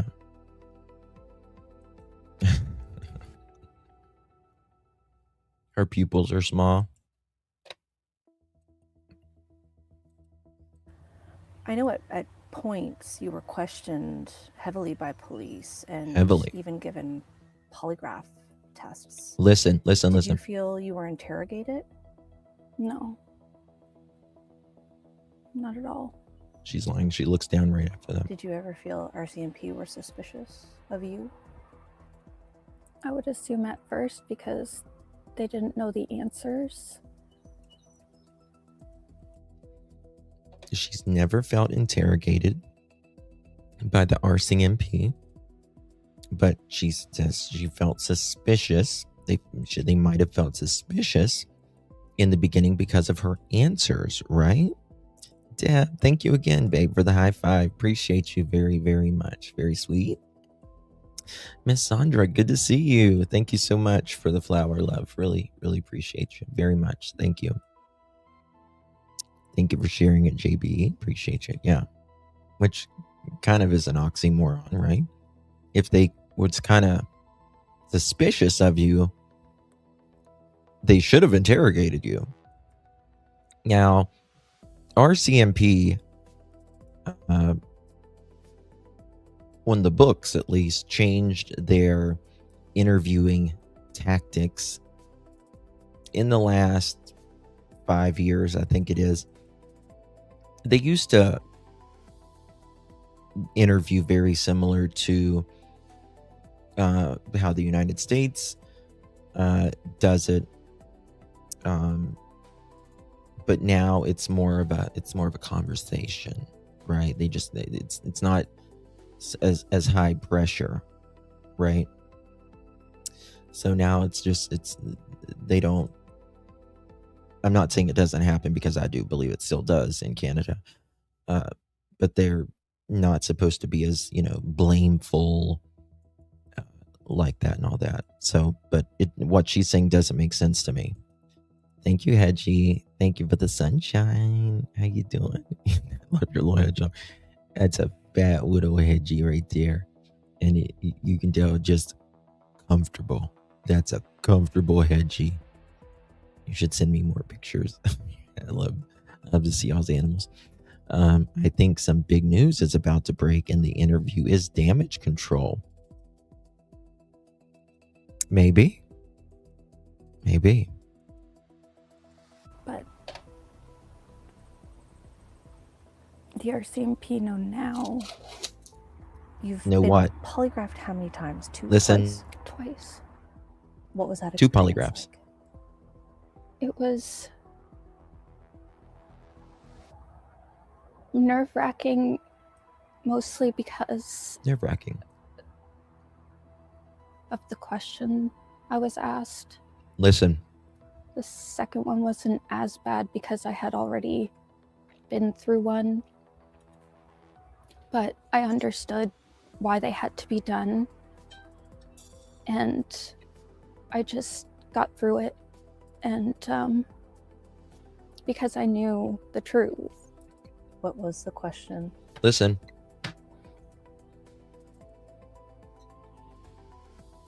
The first one was if I Say it.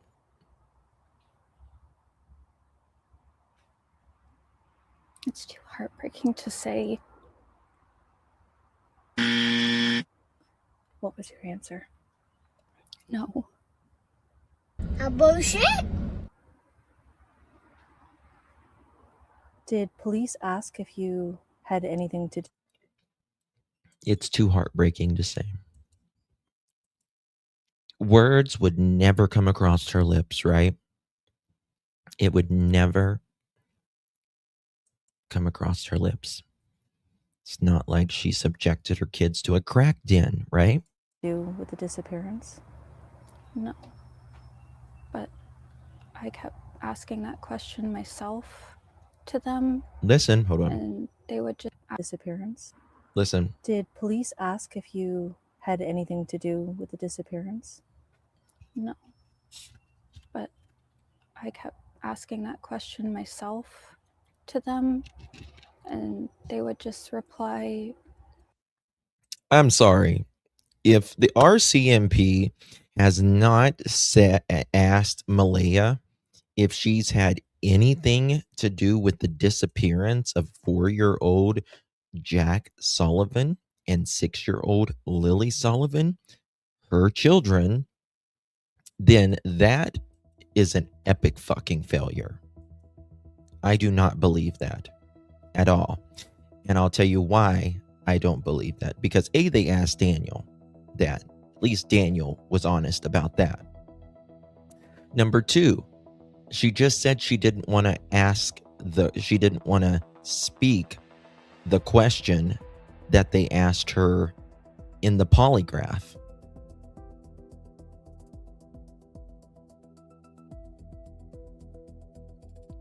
And in my opinion, it was, did you murder Jack and Lilly?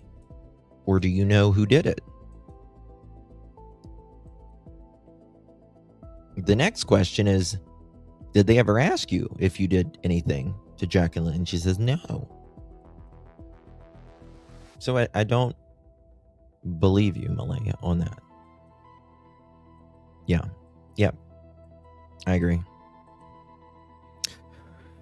Malehya wants to be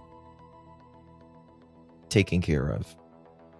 There are caregivers in this life, and then there are people that just want to, be taken care of 100% of the time.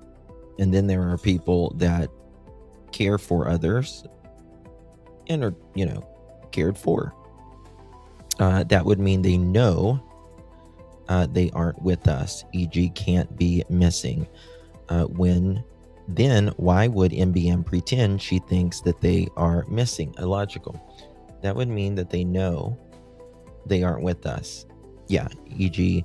can't be missing. Correct. Then why would Malehya pretend she thinks they are missing? Right. Oh, okay, I see what you're saying. Yeah, I see what you're saying. Yeah, gotcha. Yeah. Yeah. Nothing she says, it's very similar to Daniel. It's kind of an oxymoron, a lot of things they say. Hey, Trace. Good to see you. Tracy, good to see you. Me too, Brittany. Get her. Everyone, good to see. Something new in this case. About time she spoke out for her babies. Been way too long. Jack and Lilly trying to catch up 1.5 speed. You're catching the past tense. Oh, we've got more to like after this. I'm just commenting on the things I initially see, but wait till we compare them with things her via text or things she's told people or another interview, and especially what Daniel says. That's a good question. It's a good question. Hold also, on. I Wait, didn't actually, I know need why to run that back a little bit. No. But I kept asking that question myself. Hold on. Ask if, Let me go. did police ask if you had anything to do with the disappearance? Okay. No. But I kept asking that question myself. What does the fuck does that mean? I just now caught that. Okay, I see what y'all saying. Did police ask you if you had anything to do with the disappearance? No. But I kept asking police that question? Do I have something to do with it? Is that what you mean, Malehya? Am I understanding that right?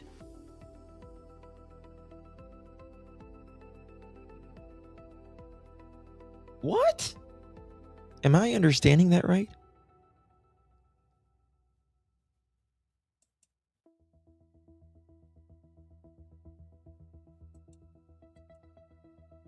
You gotta just... Okay, let's... okay, one more for the road. 1 second. What was your answer? No. Okay. Did police ask if you had anything to do with the disappearance? Did police ask you if you had anything to do with the disappearance? Now listen.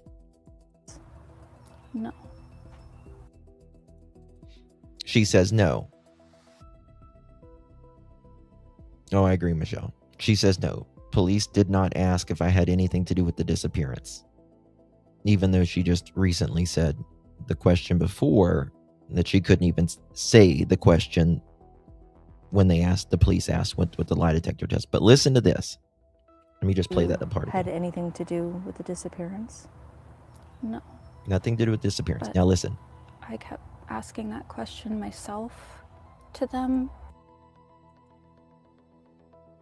Okay. Did police ask you if you had anything to do with the disappearance? Meaning of Jack and Lilly, Malehya. No, but I kept asking the question myself to them. What? What? What?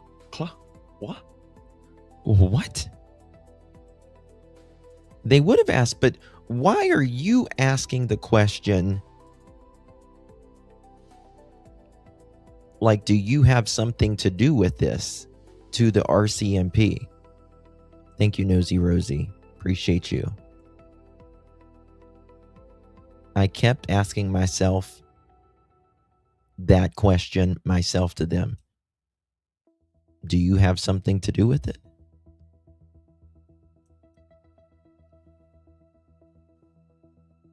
What is that? Reverse credibility? Yeah.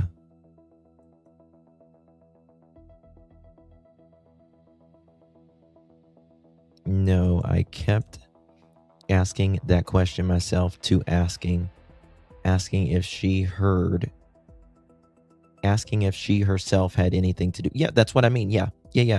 Exactly. Asking if she had anything, if herself had anything to do with the disappearance. That one goes down as a very strange question or answer and question. Right. Oh, did I do something to Jack and Lilly? I don't know. It's just all so foggy. Do you think I had something to do with them missing? Right. Boy, that's a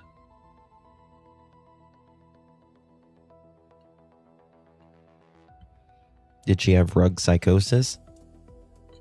Good question, Rickson. Because I believe Daniel did, certainly.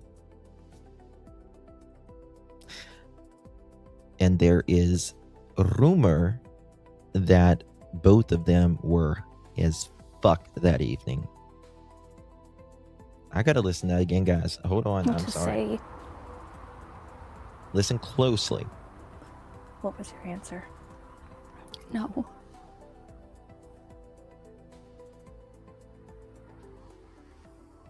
Did police ask if you had anything to do with the disappearance? No. But I kept asking that question myself to them, and they would just reply, "That's a good question." What? I was so livid this morning when this was going on, I couldn't even fucking hear half the things she was saying. That makes it even fucking stranger. What? I kept asking the same thing to them, and they just kept telling me that's a good question. Meaning, like, do you have something to do with it?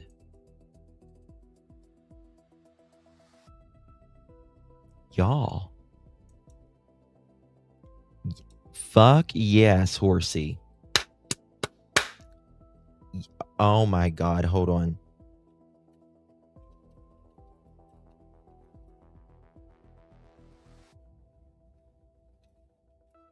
Hold on.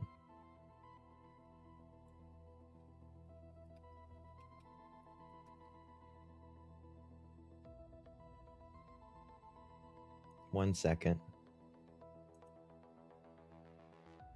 Oh my God. One second.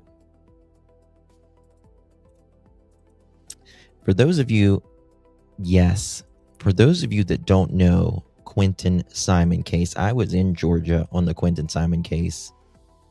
This mom right here threw her child in a dumpster in the early hours of the morning. We knew then she was, and we knew then something was up. And I went down to Georgia. Now listen to what Leilani Simon says. I've been here every day since this. I am not running and I'm not hiding. And if something does come up that I am at fault, I will take myself to that police station. Chatham County. If something does happen that I am responsible, I will take myself to that police station. Well, you never did, but you're in prison now, thankfully. This is little Quentin Simon. He was beaten to death in his pack and play against the bar of the pack and play.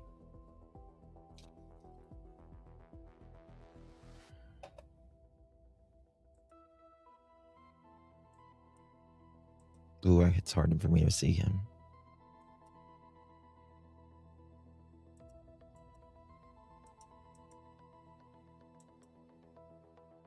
Horsey, good memory. Good memory.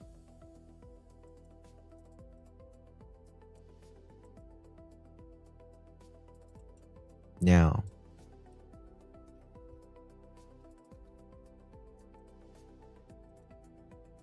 Malehya says this. But did police ask if you had anything to do with the disappearance? No. It's so hard. I kept asking that question myself to them, and they would just reply, "That's a good question," but also I didn't know why they wouldn't polygraph me for that as well.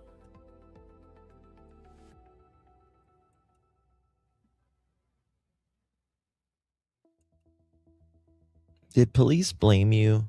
No. But hold on. I'm sorry, guys. I just got to hear it again. Did police ask if you had anything to do with the disappearance? No. No. But They didn't have anything. Okay. I kept asking that question myself to them, and they would just reply, "That's a good question." That's a good question. That's a good question. Do you have something to do with it, Malehya? So they were asking you, essentially, without directly blaming you, it seems like, I don't know, do you have something to do with it, Malehya? And you kept asking if you had something to do with it, but you can't remember? Poor Jack and Lilly, man. She did just say that, Adele. Yes, she did. Thank you, Joe Marie. Appreciate you, babe. I got an instant headache because of that.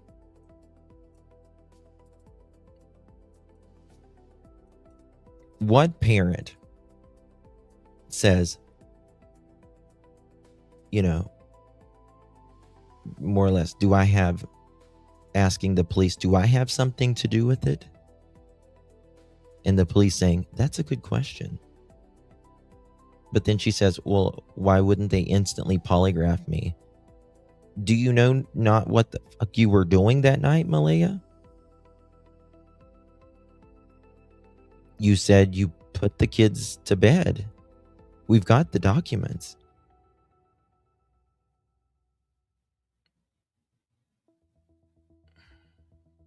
You put Jack and Lilly to bed. You put Meadow to bed. You went to bed. You said Daniel stayed up.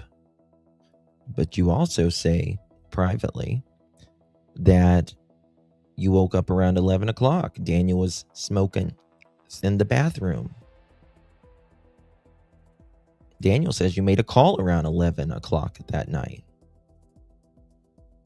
Like I always say, something was happening between 11 and 1 a.m. Why? Because there's multiple factors going on inside that house and outside of that house. Why do I say that? Excuse me. Malehya says at around midnight, she wakes up to go use the bathroom. Daniel's smoking in the bathroom. 1.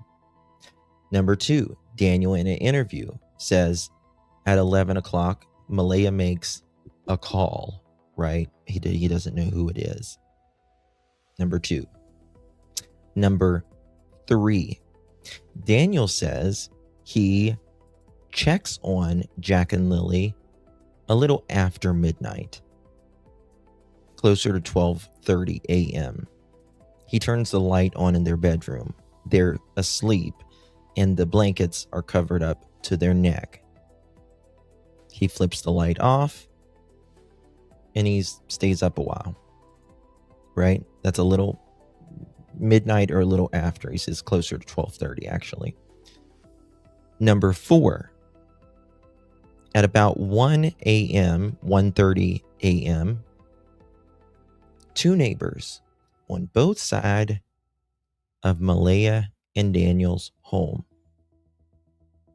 Number 4, hear and see the lights of a car that would be the first trip outside of that home that night. About 4 or 5 trips till about 1:30 in the morning till about 5:30 in the morning. 2 neighbors, hear and see. So we got Daniel's account at talking about Malehya making a phone call. We got Malehya saying that Daniel is smoking in the bathroom at midnight, right? We got Daniel also saying that he checks on Jack and Lilly. And then we've got 2 neighbors at 1:30 saying that one of them says that they both say that they hear Jack and Lilly, or not Jack and Lilly, Daniel's car go in and out. One actually sees the lights coming above the tree tops. That's 4 people. 4 separate individuals. 2 of them being inside the house, Daniel and Malehya. 2 of them being outside of the house, the neighbors. So you can't tell me that shit wasn't going on between 11 p.m. and 1:30 a.m. Actually, till 5 a.m. in and out of there. And Janie, you say you didn't hear a damn thing.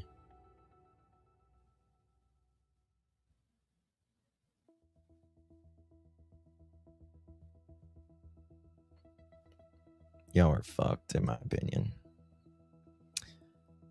Fucked.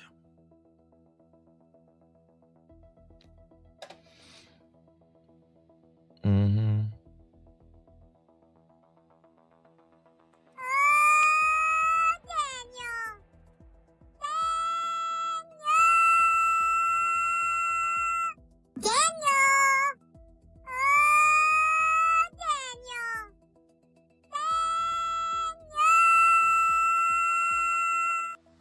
So you can't tell me that the 2 people that was inside the house that night and 2 people on the outside of that house that night and can't say nothing was fucking happening between those hours.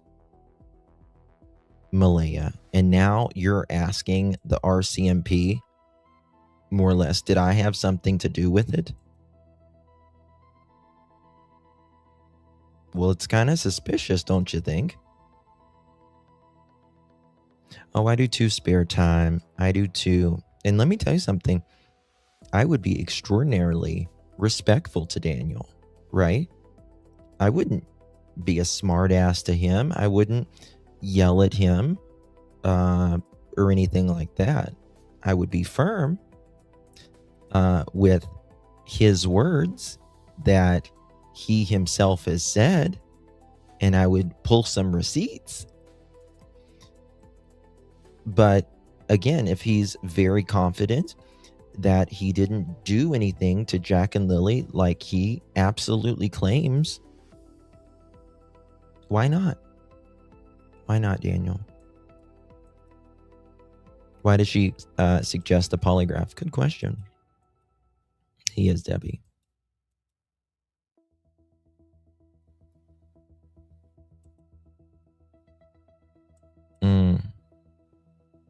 I think that's why Meadow couldn't walk. They kept her in the bed all the time with them, and Jack and Lilly were on their own. It's really sad.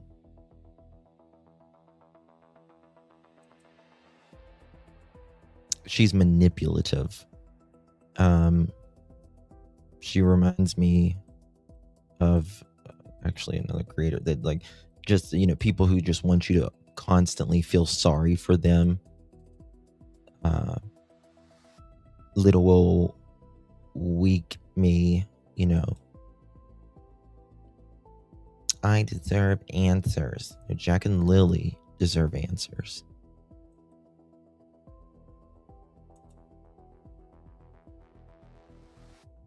Yes. Yes. So they live in a very remote area in Nova Scotia. Population, Lansdowne Station, about 150, maybe. And the neighbors, there's neighbors are spread out, but one of the neighbors was working in the garage all night. They were working on one of their vehicles, and the other one was just up on the internet in the early hours. And in the country, specifically, you know what your neighbor's vehicles sound like. Daniel always started his car up of the morning and let it warm up and all that. And this night, about 1 or 1:30 in the morning, and he says this to the RCMP in the first initial couple days of Jack and Lilly going missing. This guy has nothing. These guys they don't want to be involved in this, or anything, but they said that they heard Daniel's vehicle starting up very quickly that night, and they noticed that the lights came over the tree line in the direction that it went. He even said that it stopped a minute, went to the train tracks, stopped a couple minutes, and then turned around and went up the direction. And then on the other side of the property, there's another gentleman who was heard Daniel's vehicle. Daniel also had one of these vehicles crushed. Now, I know some things in this case that I won't talk about because I don't want certain people to know. Especially when it comes to locations and stuff like this. But Daniel, oh, thank you so much, Meme. Thank you so much, love. Appreciate you. But Daniel had the vehicle crushed as well. I knew that for quite a while. And he also, and he sort of admits it, but he doesn't admit it. It was the night Jack and Lilly went missing. He got stuck. He got stuck on a logging trail the night Jack and Lilly went missing. Now, remember, he doesn't even claim anybody left the house that night. He does admit to crushing one of the vehicles, and he does admit that he got stuck on a logging trail, but he said he just says it was prior to Jack and Lilly even going missing. So, again, many times like this, they will tell you partial truths, right? For instance, yeah, he does say he crushed the car. He does say he got stuck, but he doesn't tell you why he crushed the car, and he doesn't tell you when he actually got stuck, which was the night Jack and Lilly went missing. And then there was about 4 or 5 trips in and out of that trailer that night. And the last time, I want to say it was around 4, I can't remember if it was 4:30 or 5:30 that morning, according to the neighbors.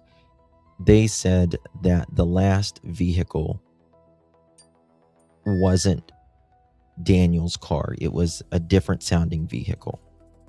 Daniel's vehicle was loud. He didn't even actually have it legal or on the road at that time. Right? When was the last time credible anyone actually saw the kids? It was the at like the Dollarama on Thursday afternoon, and they went into the Dollarama, all that, and then, in my opinion, Daniel did a rug deal out on the parking lot there, and they went a couple places, and then they came home. They made it home. They made it home that night, for sure. Lindsay, thank you so much. Hello, Justin. Love from Australia. Thank you, Lindsay. Appreciate you. Love your little poochie poo. Thank you for your support. Really do appreciate you, my friend. Good to see you. We love the land down under. But anything to do with the disappearance? Just gotta listen one more time. We're moving on to this. Listen to what she says about the polygraph here. I kept asking that question myself to them, and they would just reply, "That's a good question," but also I didn't know why they wouldn't polygraph me for that as well. But I already told them if any more polygraphs are going to be done, that I'm more than willing to go in and do them. More than willing. You wanted them to ask you that question?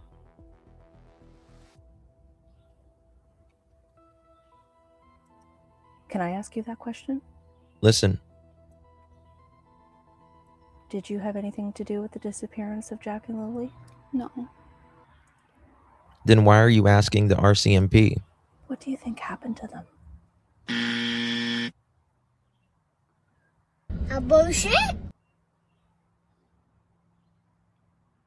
The only thing I can assume is someone took them. But for what reason, I don't know. Interesting. Someone took them, but for what reason, I don't know. Okay, Linda, thank you.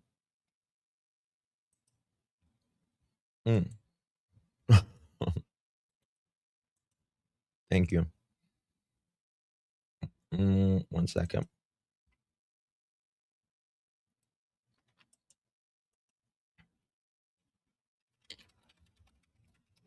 Okay.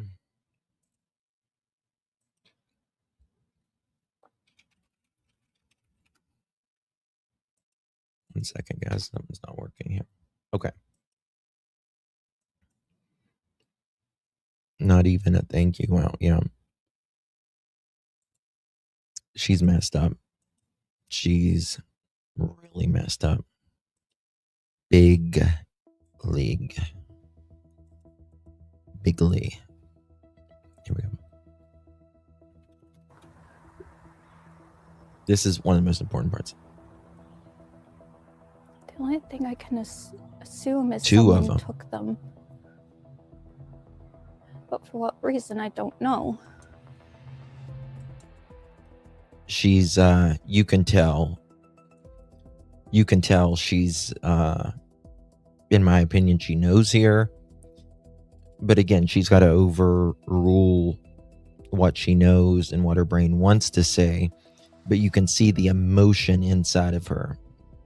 Why would people take 2 children, right? Well, people generally never take 2 children at a time unless it's a parental custody thing, right?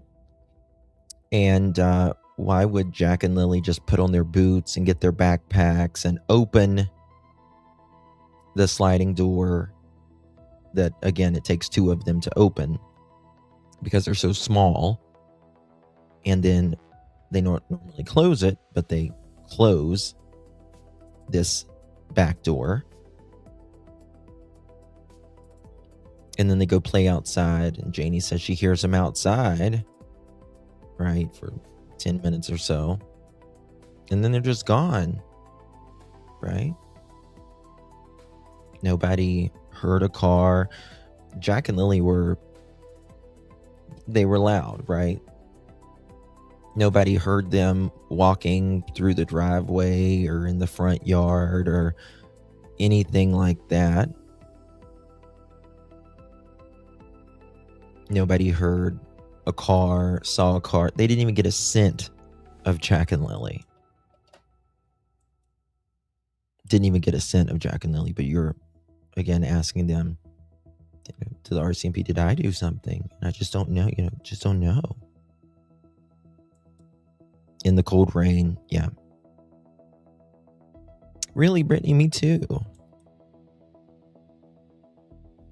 Same girl. Same. I was raised in the country, and we knew exactly whose anyone's car was coming a mile away, or we even saw it. In Janie's audio, she said she saw and heard them. Then DM texted to clean it up for her. That's a pattern. I cannot believe this. But for what reason, I don't know. You see, that's very interesting that she says that as well. For what reason, I don't know. Well, first of all, nobody asked you for what reason. Nobody asked you for what reason. Second of all, nobody would know that reason unless you know that reason. Nobody's going to know that reason unless you know that reason. Who takes 2 kids? Who takes any kid, right? The other door going out into the backyard would be easier than the sliding door, in my opinion. Yeah.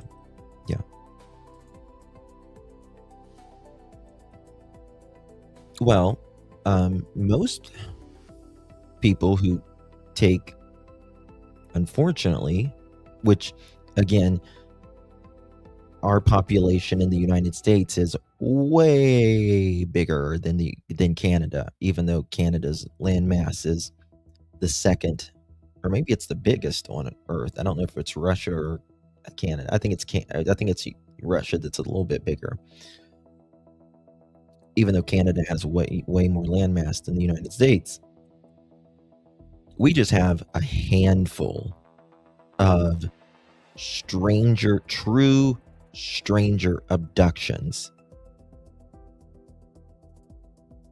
with children. Just a handful.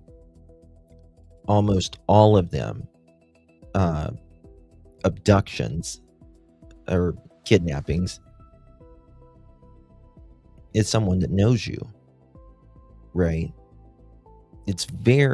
Now add that to Canada, add that to Pictou County, add that to no parent, nobody heard anything, add that to no scent, right?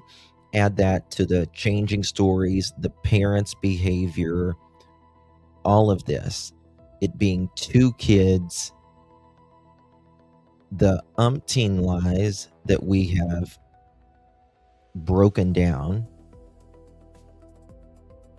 And unfortunately, if someone's going to take a kid at that age and it's going to be a stranger, they're doing it for really bad purposes that you don't even want to think about. Sick people. But they don't take 2 generally. They don't take 2. Oh no, Joe, it's not even that many with like true, I'm talking about true non-familiar, true abductions. That's non-familiar, right? Familiar abduction, meaning a parent, an aunt, an uncle, a neighbor, a friend, someone that knows you or knows of you. Those are more common, those are less common, familiar. But the ones that just have just a random person, hardly any. Dina, sorry. Thank you, my dear. Appreciate you. Thank you so much for your support, my love. Good to see you. Thank you so much. Jesse, thank you so much for the finger heart, my friend. Really appreciate the support. Thank you so much, hon. Good to see you. Miss Adele, thank you for the finger heart, my love. Appreciate you. Good to see you. Thank you very much. And Gina, thank you again. Appreciate you, love. Thank y'all.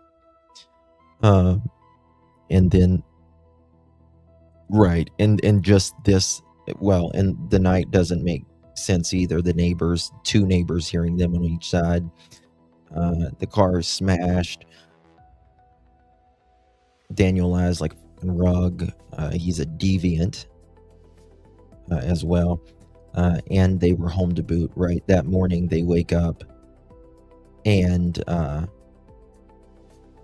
they just, call them off, call the kids off for school, right? And they can't remember anything. The trauma. MBM, were you driving the car back and forth all night? I don't think she was. I believe Malehya knows what happened, without a doubt, in my opinion. Just my opinion. She may not know precisely where Jack and Lily's remains are. She probably does, I would think. But I don't think she was the one in the car that night. Nobody's gonna take two kids, hell no. The only thing I can assume is someone took them. But for what reason, I don't know.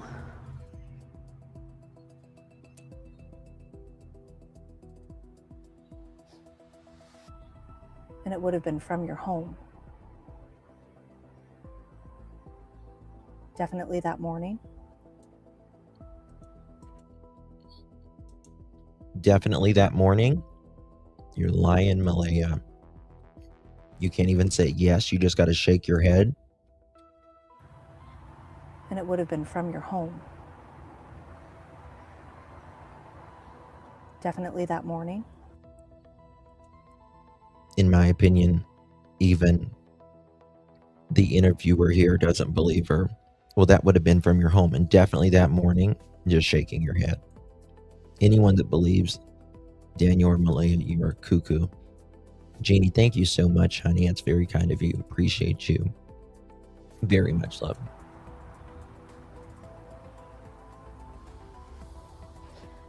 But I just want them back home. She's getting upset. RCMP have publicly said they have no reasonable grounds to believe this was criminal. Do you think this was criminal?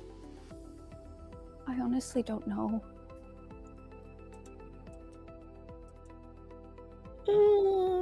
They don't say criminal. They don't not say criminal, in my opinion. You don't know, Malehya? You've had 15 months to think. I'm just waiting for the police to give me all the facts. You think they're withholding from you? I feel like they have to protect the case, and I understand that. And even though it's hard and extremely frustrating, I just have to do what they say and pray every day that they bring them home.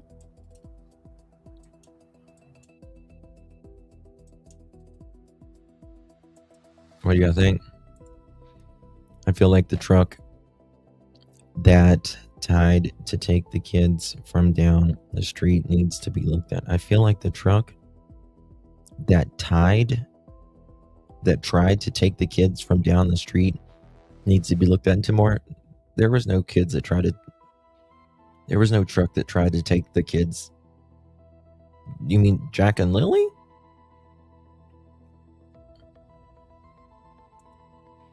If my kids were still missing, you damn right it's criminal. You damn right. Why can't you say it's criminal, Malehya? Right? That's damn right. They're protecting it. They're protecting the case for Jack and Lilly, who are the real victims. Because she knows, Deb. She is probably wearing that lean back on her indigenous background. Of course, yeah. There are unreported abductions. Yeah, there are. The immediate family doesn't report the disappearance and that the kids aren't in school yet. Sure. She says she thinks the kids were taken, but 1 minute later, the interviewer asks if she thinks it's credible, and she says no. Yeah. Yeah, I mean, everything like she answers is like, you'll notice in the interviewer, she'll ask one question and then she'll ask something kind of contrasting to that, and she'll say the exact opposite. You're right. She's said this a lot here. I just have to do what they say, like she's cooperating, turning on DM. Oh, yeah. Yeah. Let me just listen to that little part again. And I understand that. And even though it's hard and extremely frustrating, I just have to do what say and pray every day that they bring them home. Pray every day that they bring them home. Not that they bring my children home. There's no ownership in here, right? Like a mother or someone missing Jack and Lilly. You'll notice Belinda says Jack and Lily's name a lot, right? Well, Jack, or well, Lily, we want to bring Jack and Lily home. She doesn't do that, right? We want to bring them home. No ownership. She wants to distance herself. It's too painful to say Jack and Lily, right? Because she knows, in my opinion. As you know, there's been a lot of accusations flung your way from Daniel Martel, your former partner. Listen, this is something. She's listening to me. That possibly you or your family were involved in some way. What do you say to that? I honestly don't know what to say, because we both know we were in the same bed that morning. So I don't understand why they would make up stories after that first weekend when Jack... Thank you for listening to me, Miss Malehya.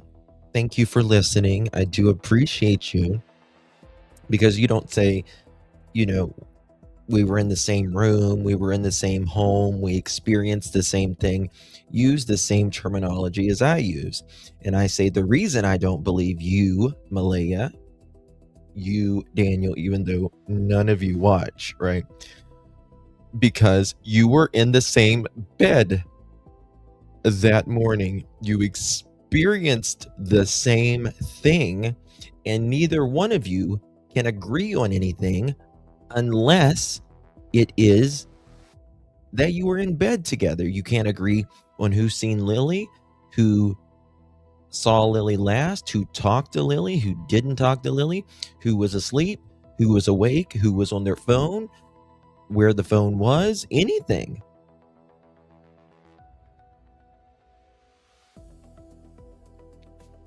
So I find it interesting.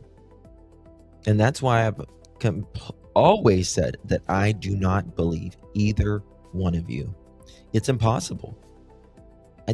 People who want to stick up for just Daniel, you're an idiot. I don't say this generally with any other case. People who want to stick up for just Malehya, you're an idiot. You're just an idiot, because it's impossible. Now, again, you can think one is more involved than the other. Fine. But you cannot say that, in my opinion, that both are without fault here. When, like I said, they can't even agree on who saw Lily last, who was asleep, who woke who up. It's impossible. So why would, everyone put their eggs in one basket with one of them? Yeah, Exactly, Mohawk. You need a vehicle or a person to get an Amber Alert. You need that, and you got to have someone witnessing that. It's crazy. The last thing I want to do is think that anybody could be involved with a missing child or missing children in this case. Thank you so much, Amy. Appreciate you, babe. Thank you so much. And thank you again, Miss Amy. Appreciate you. Very sweet of you, my dear. Good to see you. Oh, you're a Hokie. Are you, girl? Love the Hokies. And butterflies. Thank you so much for the Sunday. Appreciate you, my dear. So how can anybody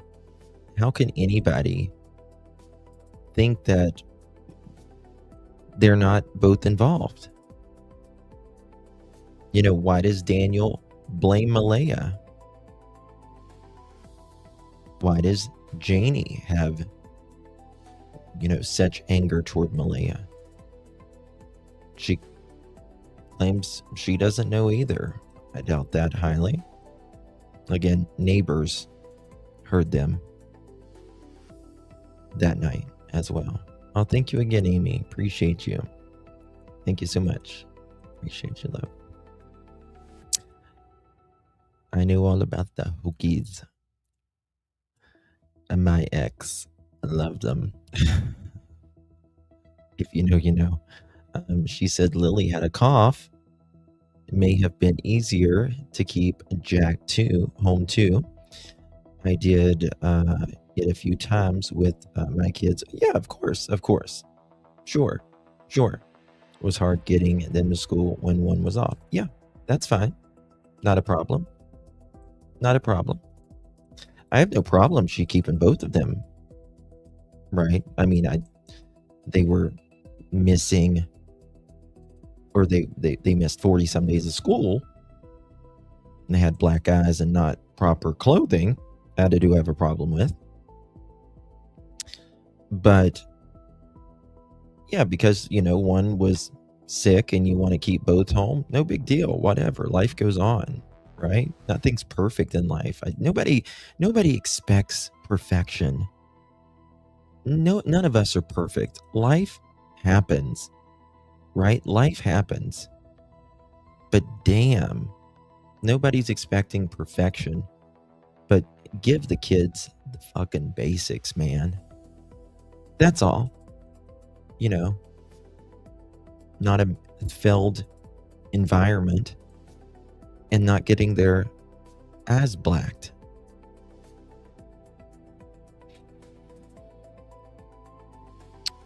They were both high. Something happened to Jack and Lilly, and Daniel took them to the water, or they need to do ground penetrating radar on that spot Janie was raking on the imaginary pool, in my opinion.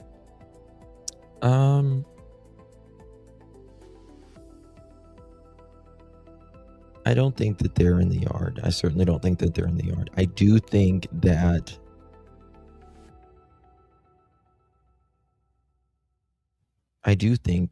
RCMP is getting closer to finding them. I do.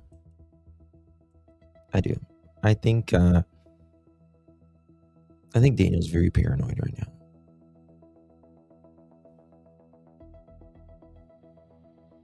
Right?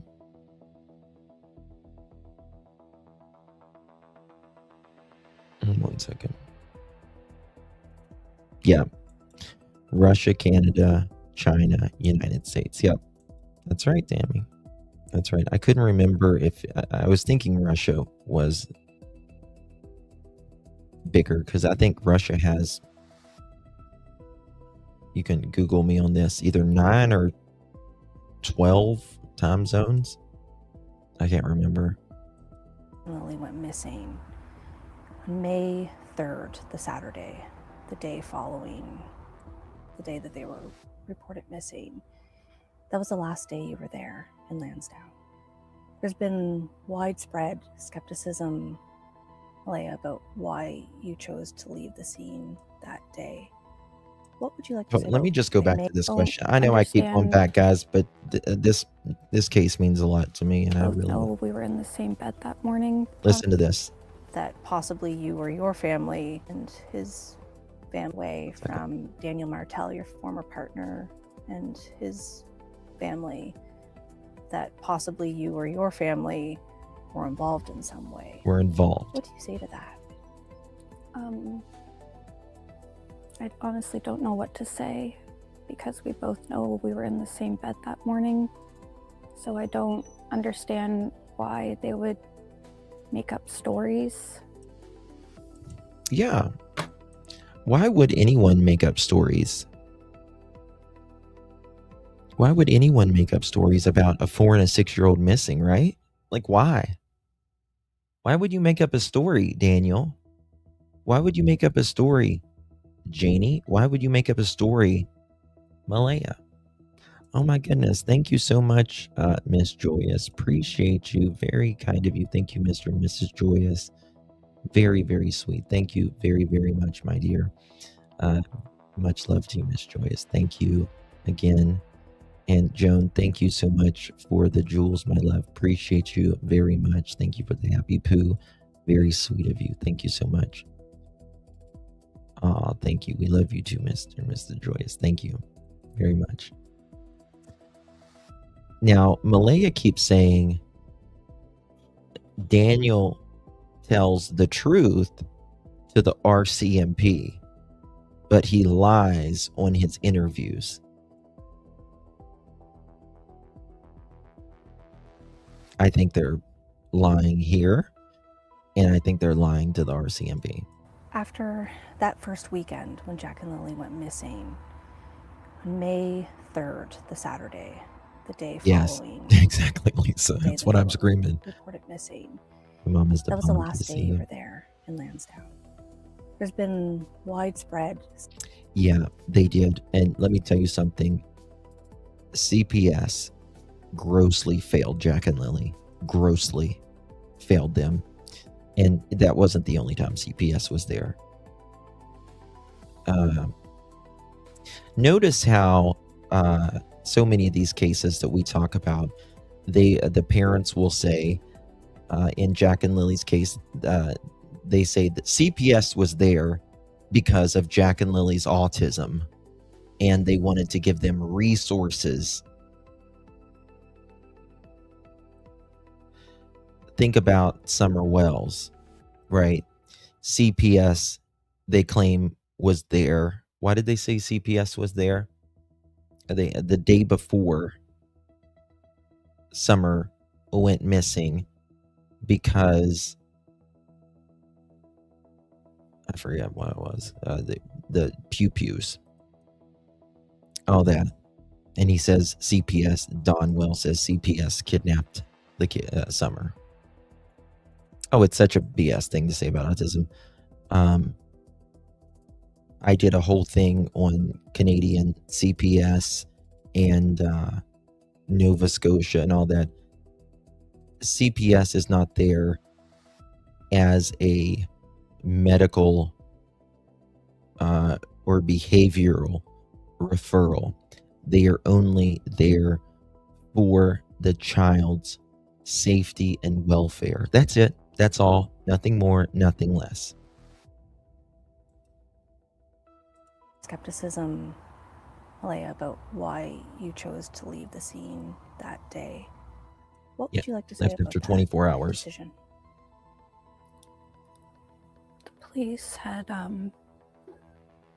said that we Listen, should go, and told my family privately to take me out of there. And I was in too much state of shock that I just wanted to be with my family. she says, RCMP says that I should be taken out of there, right? What does that mean, Malehya? What was so bad in that home that you and your daughter, more importantly, should have been taken out of that home. What was so bad in that home? When you have two, not one child, two children missing, over half of your kids, you have 3 kids total, 2 are missing. The other one was taken away. What would be so bad in that home? Now you got to remember, she was there one day. One day after Jack and Lilly went missing. You didn't search anymore. You didn't do another interview. You changed your Facebook profile and you did block Daniel. I don't blame you. But regardless, why did the family, both sides of the family, why did they just divorce all of a sudden? Big fight out in the yard, and everyone just leaves. I could not leave my children. Never. Never. Deleted her app. Sure did. Yep. Which is the same day Major Crimes came in. Isn't that something? Same day Major Crimes got there. The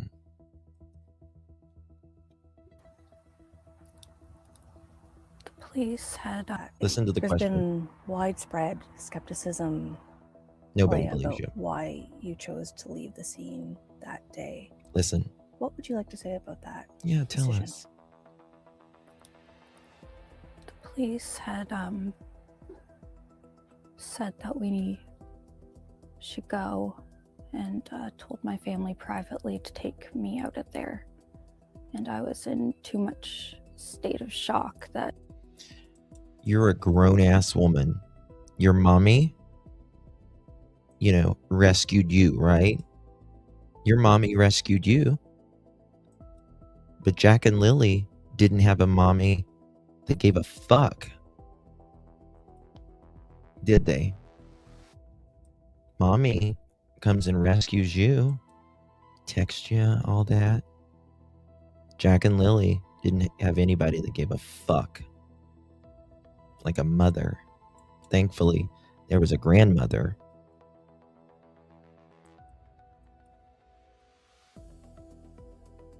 Your mommy, mama, right? Jack and Lilly are 4 and 6. You buffoon.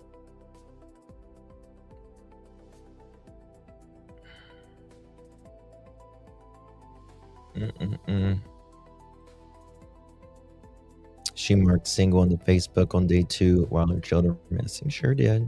I wouldn't even give a fuck. I couldn't even think about Facebook.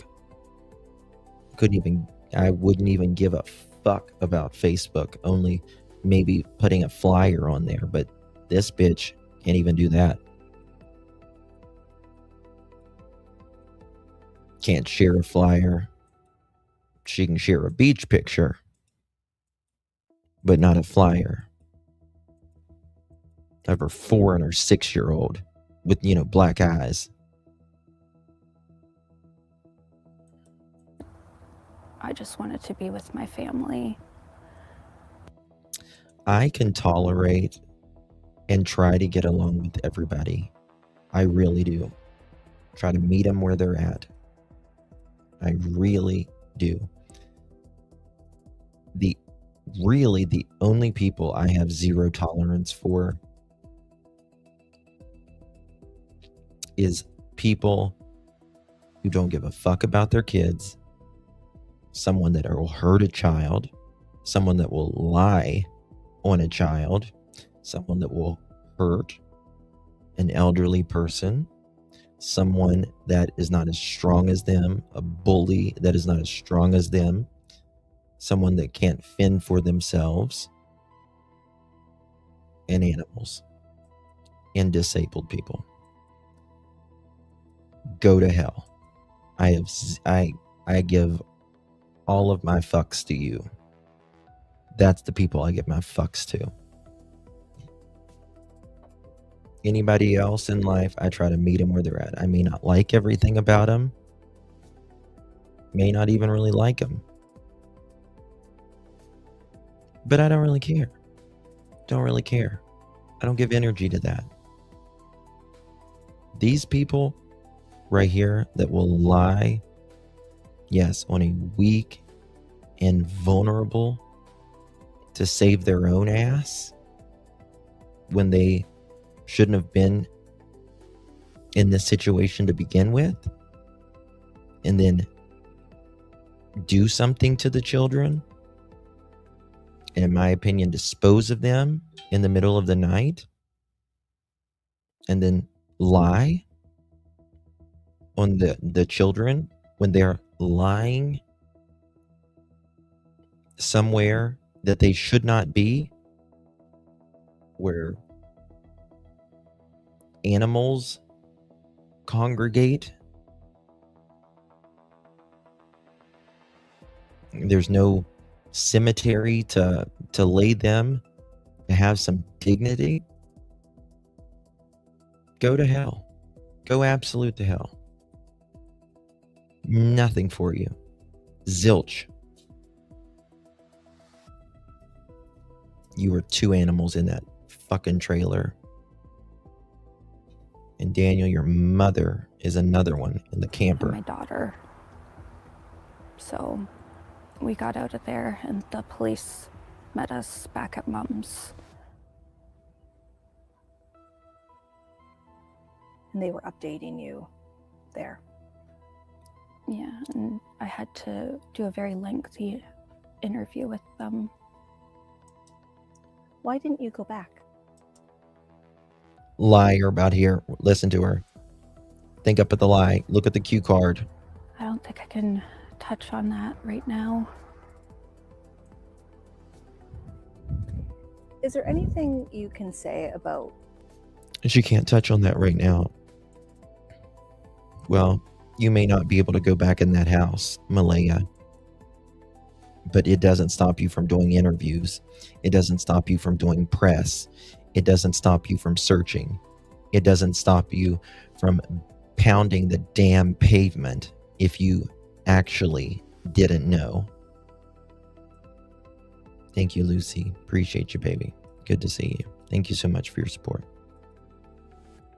My blood pressure is through the damn roof. I took a blood pressure pill. What It's still through the roof. life was like before May 2nd in the home with Jack and Lilly Listen. and Daniel.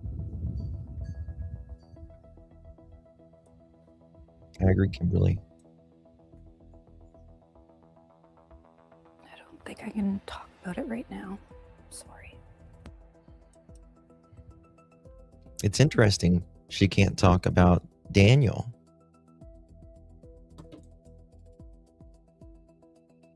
Wonder why. Wonder why she can't talk about Daniel.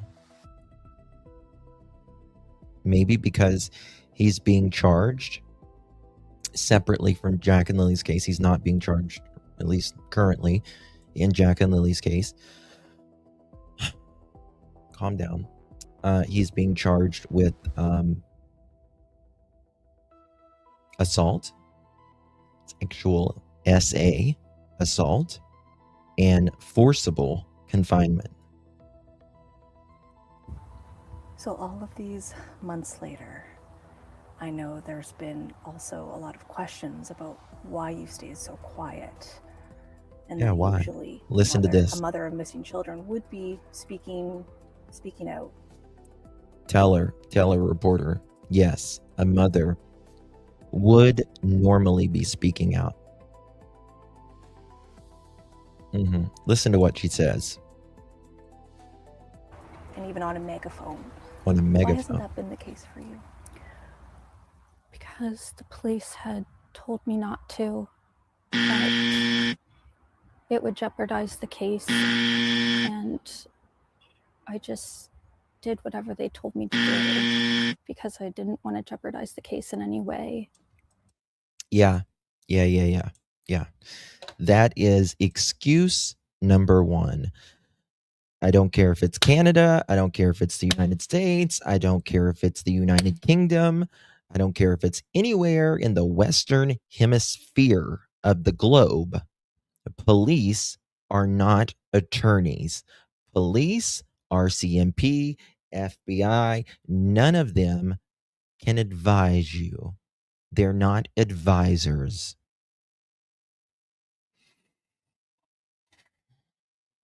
They're not advisors. OMG, Malehya. Yep. That's her new nickname, Malehya. Yeah, it would jeopardize a case for a mom to get on and say, "Hi, I'm Malehya. If you have seen my children, Jack and Lilly Sullivan, and let me tell you my story about what happened that morning." Damn, that would be so fucking jeopardizing, wouldn't it? Maybe jeopardizing for you and Danny and Junkyard Janie.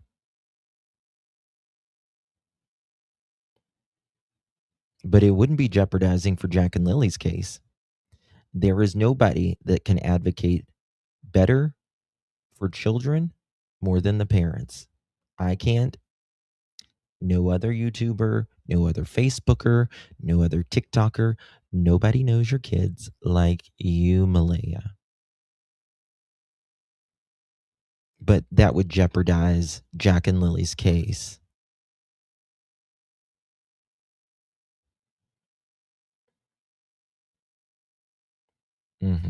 Exactly, Joe.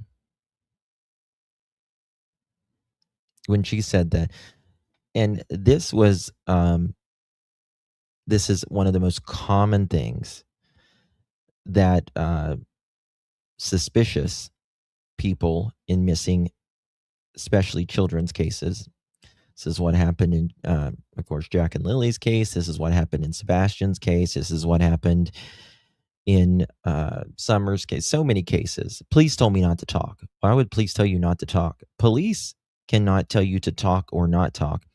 And I blew that out of the water in Jack and Lily's case, or Sebastian's case, because I emailed the detective on Sebastian's case, and they said, we cannot advise.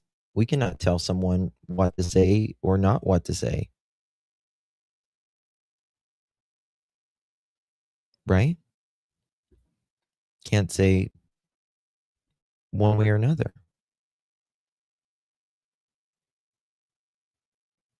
Thank you, Crazy Buck. Appreciate you, my dear.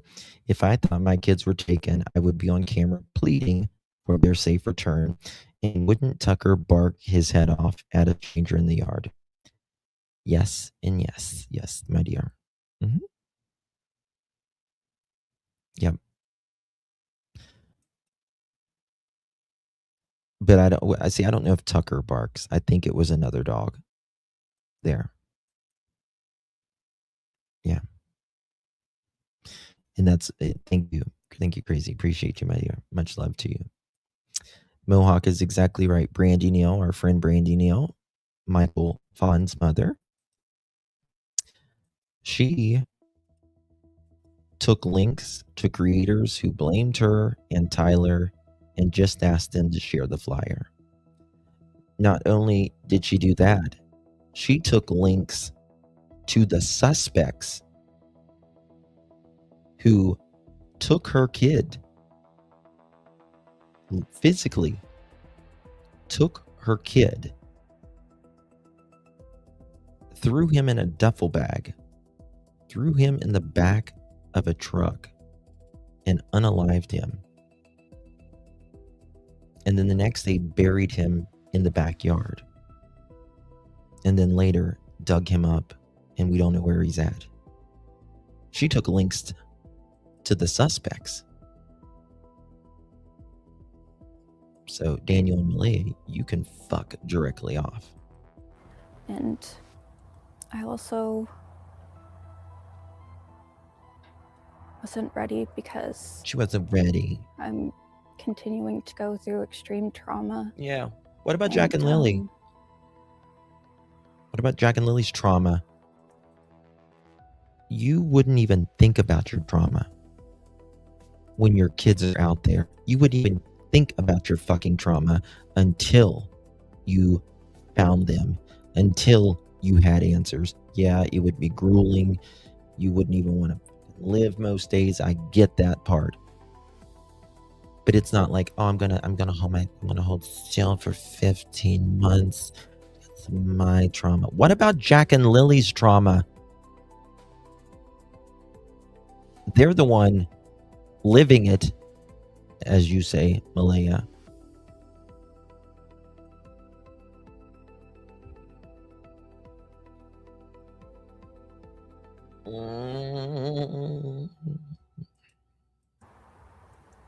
Even All this about is her. extremely hard for me. Yeah, you. What about Jack and Lilly? Is it extremely hard for them?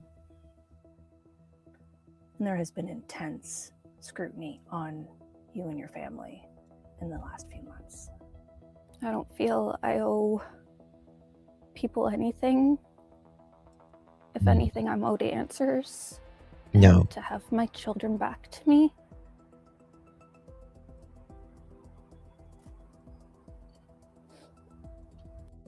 You don't owe me. You don't owe me nothing.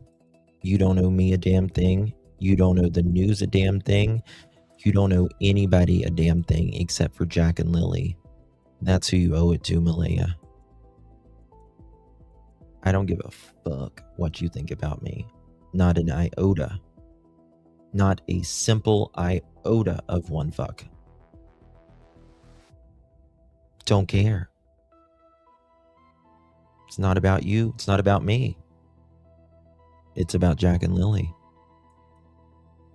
Now, we're going to judge you on what you do or you don't because it's not normal. It's not normal for a mother, stepfather to either, major crimes come in the second day, you leave the second day, never speak, don't search, won't give a comment on your kids. And so people's going to judge that. You can care or not. I don't care either way. All I care is about stop lying on your children, your 4 and your 6-year-old. Stop. Why are you changing stories? Why are you asking the RCMP if, you should know something or not? Thank you, Angela. Appreciate you, my dear. Thank you so much. Love you, darling. Appreciate you.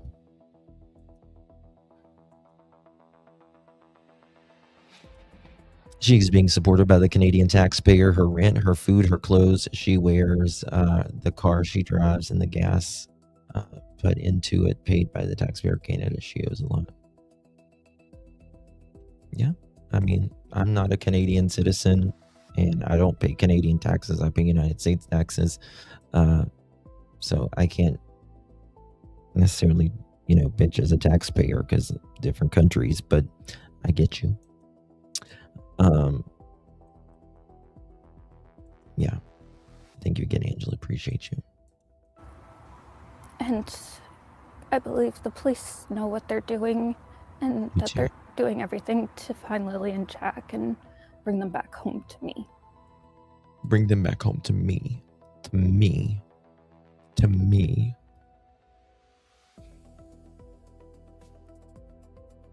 Well, that's the question, though, Malehya, right? Like, if Jack and Lilly was found today alive, safe, happy, and healthy, would you be able to get them back? Question. Do you have Meadow?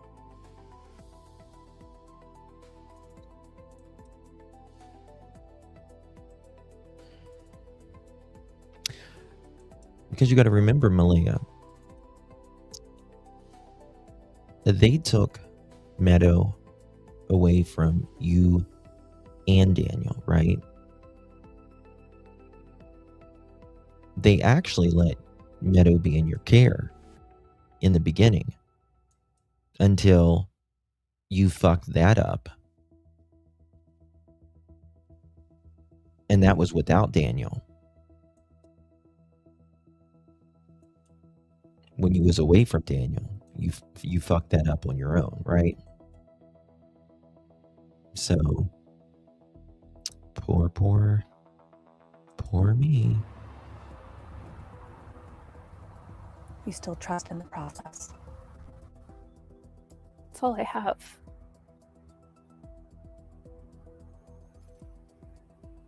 So why now? Why speak out now? Because you're freaking the hell out. I just feel I need to continue keeping their faces out there, that they're out there somewhere. Continue? What do you mean continue to keep their faces out there? When did you start? What, the 2-minute interview in 15 months? How many did you reject?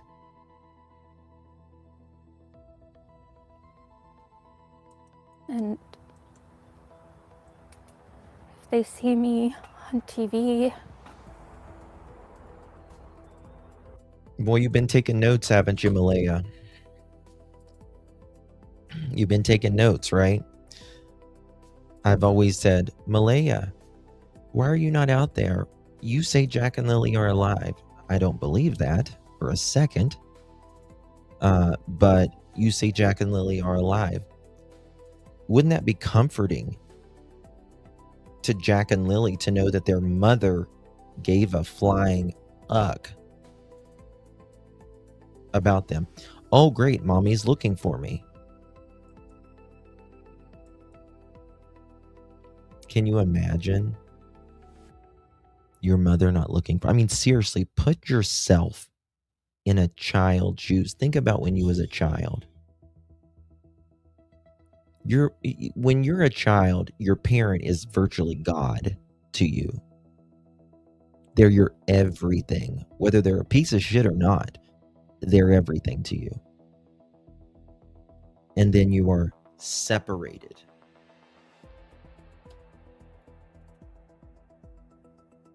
And your mom didn't speak out for 15 months.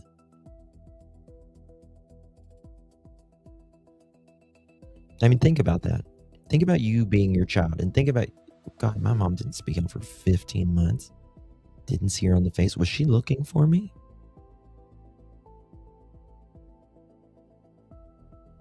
God, my stepdad's lying like a rug on TV. Hey, Magdalena. Yep. That's right, Magdalena. They all each have their criteria. They're usually very similar, but they each have their own criteria,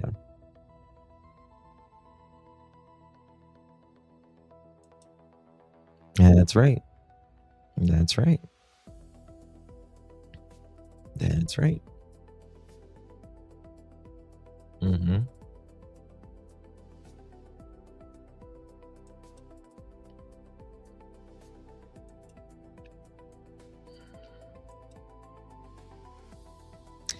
You drag him from a party, right? Let alone a 4 and a 6-year-old who you didn't check on in 12 hours and didn't change the night before and don't really know a damn thing you claimed that happened. But asking the RCMP if, you know, you could be responsible in that. Thank you, Jim. Thank you, baby. Appreciate you very much. They should be learning leaning hard on D and M. And M just said that it doesn't feel like the police interrogated her. Oh, that's why there's no answers. I wish Canada was more aggressive in their interrogation practices. Hey, Enoch.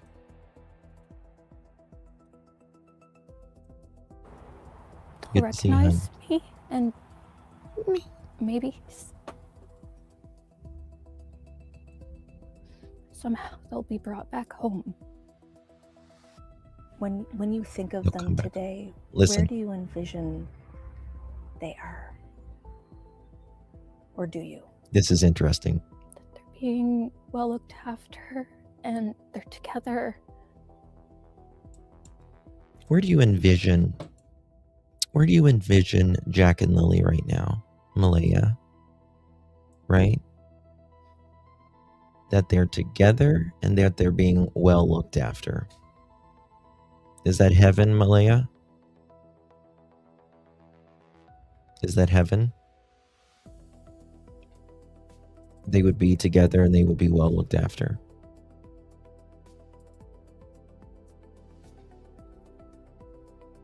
I thought that was interesting.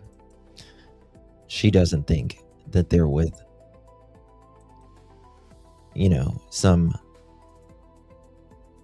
on some mansion on a hill,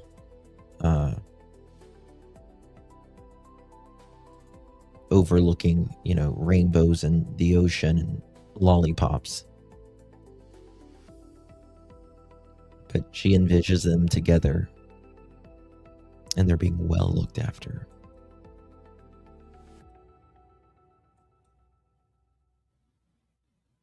What makes you think that, Malehya? You said you believe they're alive. The only thing you and Daniel virtually agree about is that you both say that they're alive. The RCMP says that's a very, very small chance. And that you were in bed together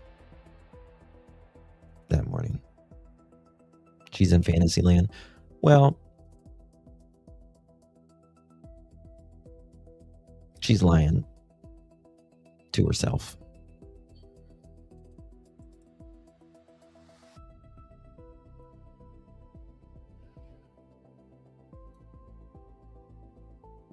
I think she means gone forever, in my opinion, Enoch. That's why she says that. That's all a mother could hope. What keeps you up at night? Just not being able to tuck them in at night and give them a hug and kiss and read them a story.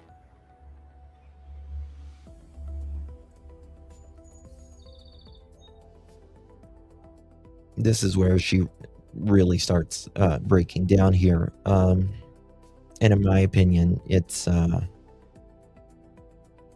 because she knows the truth. And that's just what I think. She just knows the truth here. Sleep beside them.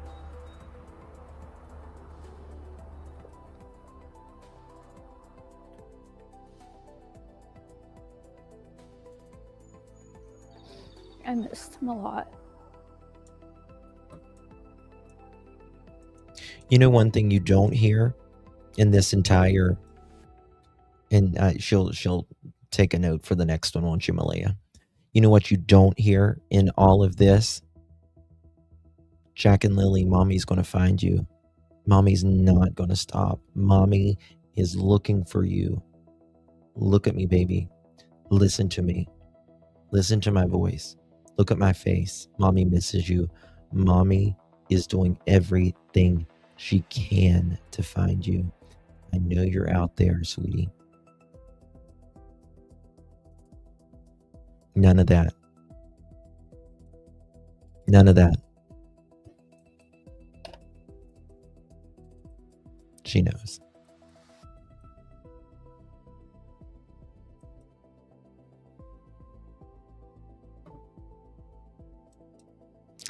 She has trouble putting three intelligent words together. Yeah, she got to really think. Has she even said their names? That's a good question. Not really. I don't think so now that you mentioned that. Good point. Where is that? I love you. There's none of that.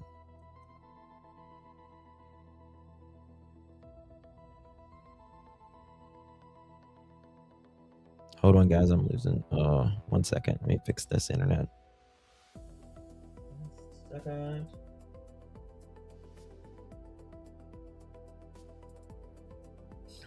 Sorry, my internet's glitchy right now. Sorry. I think she...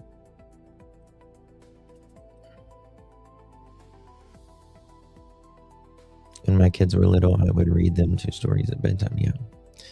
I had a glider in my kids' room. I have a single child and I have twins. And I had a glider in the twins in my singleton, is what I call it. And some nights we would read a bedtime story. Some nights we would just talk. Some nights we would just laugh, whatever. Just until he was asleep. Some nights it would take 3 minutes. Some nights it would take 30, 45 minutes. You know what she did? You know what she did in their room? Their what was it? The whole room was what? 10 foot by 6 foot or 7 foot. They put a partition, a wall inside of that little bedroom. Jack on this side and Lily on this side. You know why they did that? And this is in the documents. Because they would keep each other up all night otherwise.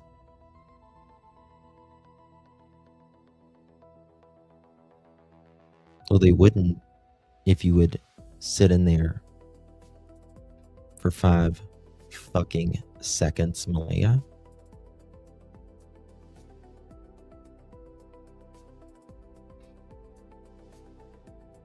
So let's say the room is a 10 by 10. And it wasn't even that big. That would be 5 foot by 10 foot. Each room. Which is about and sometimes smaller than a jail cell.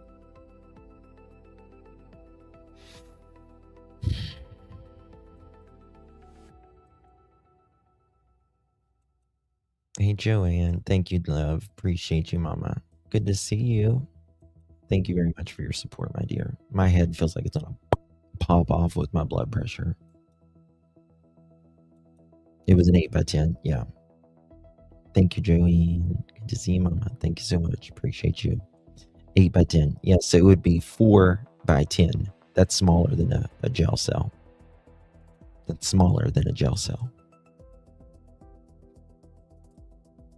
Interesting, she mentions the kids fighting. I fear that is her blaming the kids for any bruises or injuries may have been found on them when they were found. Well, Daniel said Lily had a black eye when they first went missing. But what's interesting to me about that is privately, Malehya and Daniel have talked about how the kids were very, very hyper that evening. Just very hyper that evening. And I fear that there was a fight between Daniel and Malehya. And, you know, if the kids aren't going to bed and there's drugs and there's a breakup, I think that could be taken out. Sometimes when you're immature, especially when you're young and immature,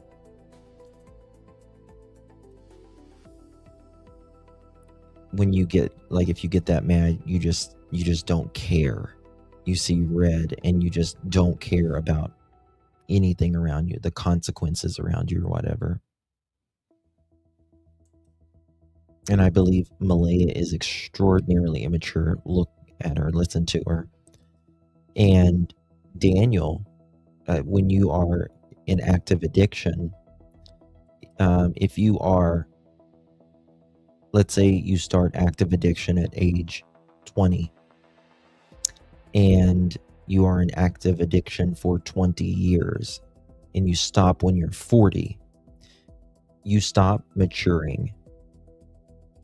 You stop maturing. So you can be a 40-year-old male in a 40-year-old male body, but your maturity will be 20. No shame in addiction. Not shaming zilch. But that is just the truth. And it's a lot of work you got to do. You can't hear me, Nyla? I look at their pictures on my fridge and It's all not over as my it'll go. walls, and It's not as it'll go, I baby. break down in tears because I miss them so much, and they need to come home. She misses them so much, and they need to come home. There's no struggle. There's no fight. It's just that I miss them, and they need to come home. They need to come home. Not that I'm going to find them. You will come home. I won't stop until I find you, or RCMP find you, or we get answered. Just they need to get over here. They, the 4 and the 6-year-old, they need to come home. What are you doing?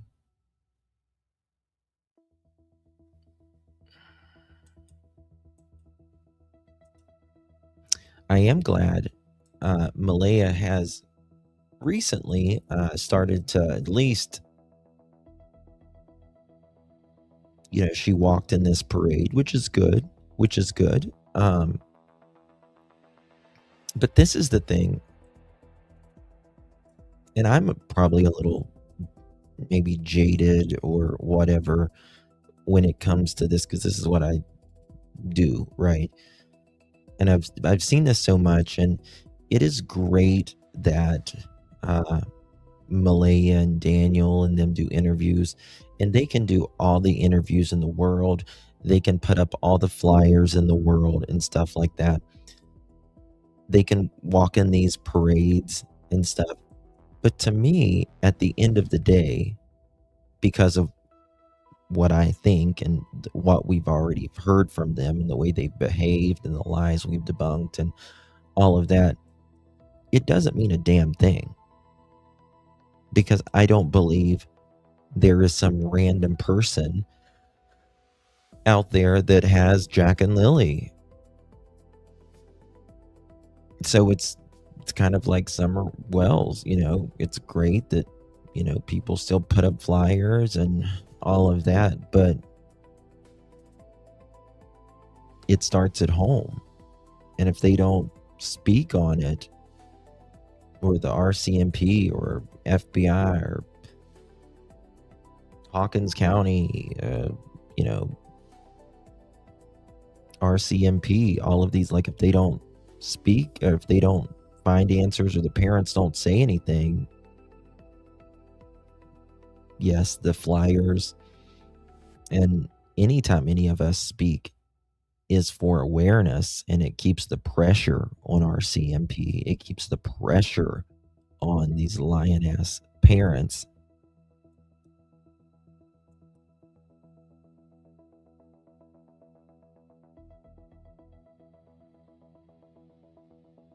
Yeah. I don't think so. Thunderbird. No. These are just things that, in my opinion, I mean, I think Malehya would have let Jack and Lilly or virtually stay with anybody, probably. But these are just things that some creators, in my opinion, who are close to Daniel or close to Malehya, they want to put out these things. They know where they're at. On Canada Day, you recently walked in a parade and there was a float for Jack and Lilly, and you had some of their items that you made for them, keychains with their pictures on them, handing them out to the crowd. What was that like for you? It was very emotional, and I just kept walking forward and kept my head straight. I do think Daniel saw Malehya as he owned her. I do think that. I think he was obsessed with Malehya. Very unhealthily obsessed. Hey, Charlotte, good to see you. Thank you, Tina. His current legal team have probably told him to be quiet. Shit. Why stop now? He'll probably talk. Because I was doing it for them, to bring awareness to them. After keep their 15 faces months. out there and bring them back home. It was a very large crowd, and that's not something I would normally do, but I did it for them. It's not about you. Again, listen, I don't particularly care to be in a, necessarily in a big crowd either or whatever. But when things like this happen, someone takes your kid or your kids are missing, you get over that real quick. That's the time when you get over those fears. You don't care about them anymore. Right? Oh, I do too. Yeah. And I think Daniel was not as good to Jack and Lilly, especially after they had Meadow. I don't think they was treated near as fairly as his other kids and Meadow. And I think Malehya allowed that.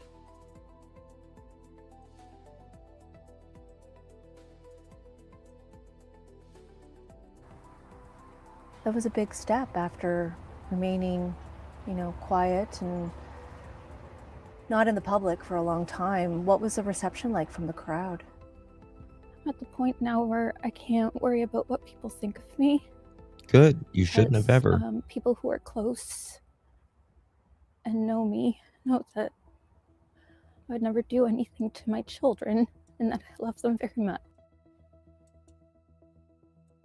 What was deception like from the crowd? Well, I'm to the point, 15 months later, kind of over that. And people around me know I would never do nothing to my children, even though she just said she asked the RCMP if they thought she could have done something. And they said, that's a good question, Malehya.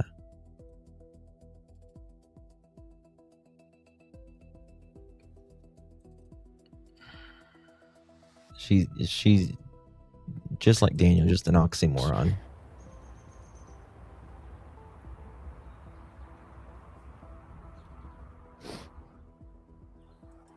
You may have not done anything that night to Jack and Lilly. In fact, I think if it was just you and Jack and Lilly and Meadow there that night, they wouldn't be missing. In my opinion. It doesn't stop the responsibility of what you know, though.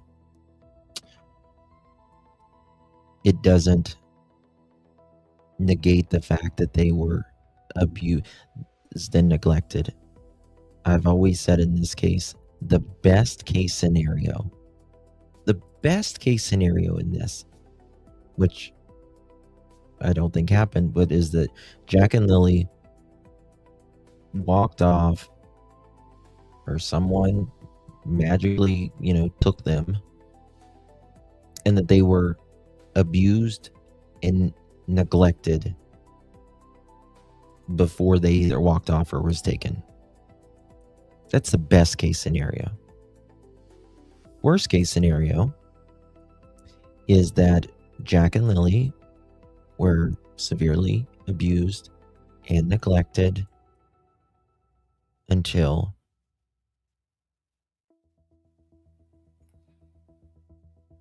something happened that night. And then the parents know. And then they were placed out somewhere. Mom shuts up. Dad tells, 1,000 different stories. And I understand you've also been taking part in other searches for other missing people. One just recently as well, here in Nova Scotia. Why do you do that? Because I feel very helpless right now, without having answers or knowing what's the next step to do. And so helping others is... Again, she feels helpless. I understand, feeling helpless and stuff, but there is no, where are you? basically all I feel I'm I coming, can Jack and Lilly. do. And I know that you've said you do your best to drown out the noise and not pay attention to it. Mhm. But we know there's been a lot of public skepticism and criticism. What's that been like for you to deal Listen with to on this. top of everything else? I don't like the negative attention and the made-up stories that are taking from the case, because Well, guess what, Malehya? Guess what? We only know what's in the RCMP documents and what you have texted and what Daniel has said and what Janie has said and what you have said privately and what the neighbors know. And you're just speaking after 15 months, but you don't like the made up stories, you say. Well, then fucking clarify. Fucking clarify. Because that's what the world has been asking for the last 15 months. Could you clarify, Malehya? Could Malehya enter the chat? Could she get on the news? Could she do a over the phone interview? Oh, it does, Enoch. Yeah. And you know what I don't like, Malehya? Mothers who and parents who don't allegedly check on their children for 12 hours, doesn't change them, right? Allows, the math to be all throughout the house, missing 40 some days of school, lies about the CPS, doesn't, have the kids have adequate clothing. And more importantly, parents who abuse or allow abuse to a 4 and a 6-year-old who doesn't speak on their kids, and then lies to protect their own ass. That's what I don't like. Next. no one has answers. Oh yeah, you do. The fuck you do. So it seems like they're making up answers for clicks and views. Which Clicks and views. Clicks and views. You can kiss my click and view is what you can do. You can kiss it. Now, listen to after this. She's going to say, keep their story out there. Keep their story out there. Just don't ask any questions. Don't ask any questions that don't point out any contradictions about your own story, about your own bullshit. Clicks and views, isn't that just the cutest thing everyone says? Oh, yeah, just do it for clicks and views. Clicks and views. Malehya.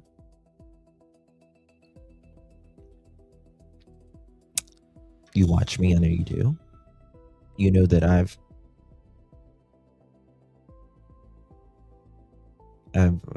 not told all of my story, but I've had murder in my direct family. Murder. It's a clicks and views. I get it. Clicks and views. Which is so disheartening because Once these are my their face babies. out there, the And clicks and views. these people are taking away from the case. Yeah. Yeah. You know what she said earlier? You know what she said earlier?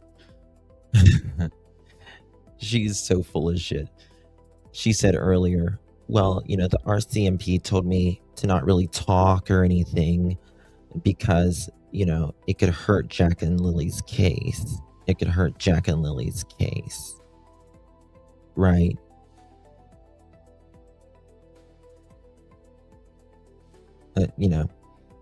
People out here talking for clicks and views, and then she's going to say, keep putting their face out there. Keep putting their face out there. That requires a click and a view, Malehya. I'm nuts.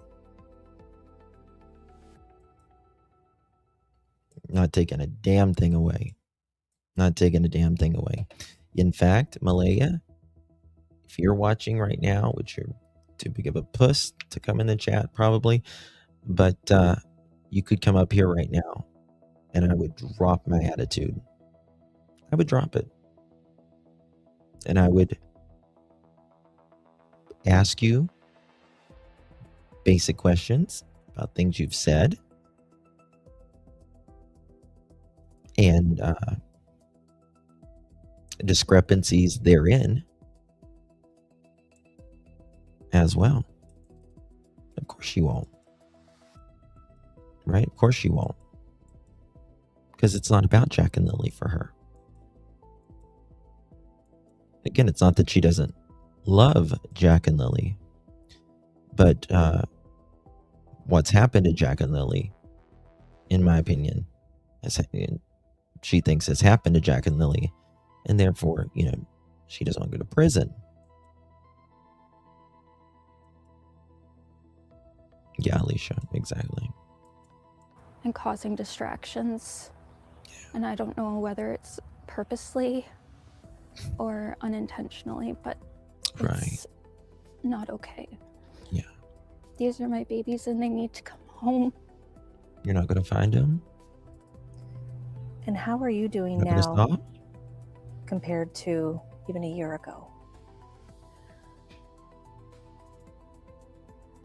Trauma is still the same. The trauma is still the same. What about for Jack and Lilly?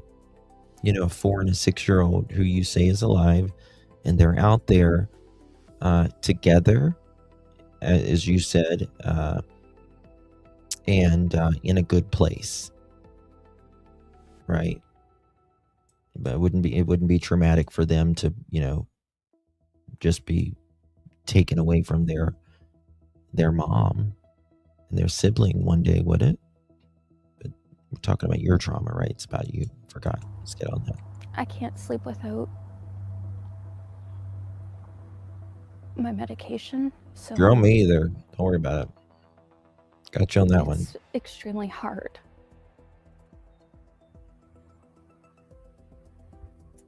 Your life completely changed that day. Yeah. No parent should ever have to go through what I'm going through, and I've never wished upon anyone. I agree wholeheartedly there. No parent should ever have to go through it. More importantly, no child should ever have to go through it. But sadly, these children do, because of what the parents put them through. No parent is perfect. None of us are. But until they're 18, you're everything to them. And what what you guys put Jack and Lilly through. It's unspeakable. It's unbearable, and I don't think I'd be able to get through it without the support that I have in my family. Tell me what they've been doing for you. Really, how they've come through for you. We help each other, and we always stand by each other no matter what, and keep each other busy. When you say that you wouldn't wish this upon anyone, and we know that I've read the comments myself online, mothers who are judging you as a mother, what do you say to those people? Thank you, Summer Breeze. Appreciate you, my dear. Thank you, Justin, for covering the Sullivan case for 15 months. It's tough listening to these continuous yes, justice for Lily and Jack. Thank you, Summer Breeze. Appreciate you very, very much, my dear. Really appreciate you. And, you know, for the members, I've played some things that Malehya has, you know, told her bulldog here, Miss Cheryl, about things that she has implied Daniel may have done, and things that she claims Daniel did to her.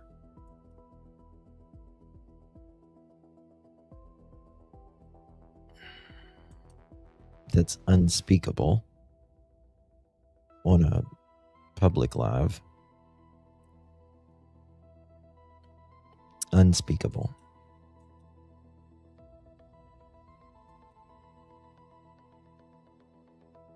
Not talking about that here, are you, Malehya?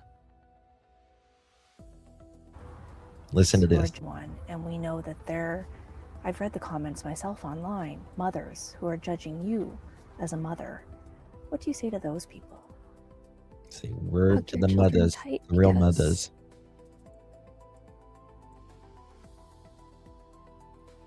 This could happen to anyone, and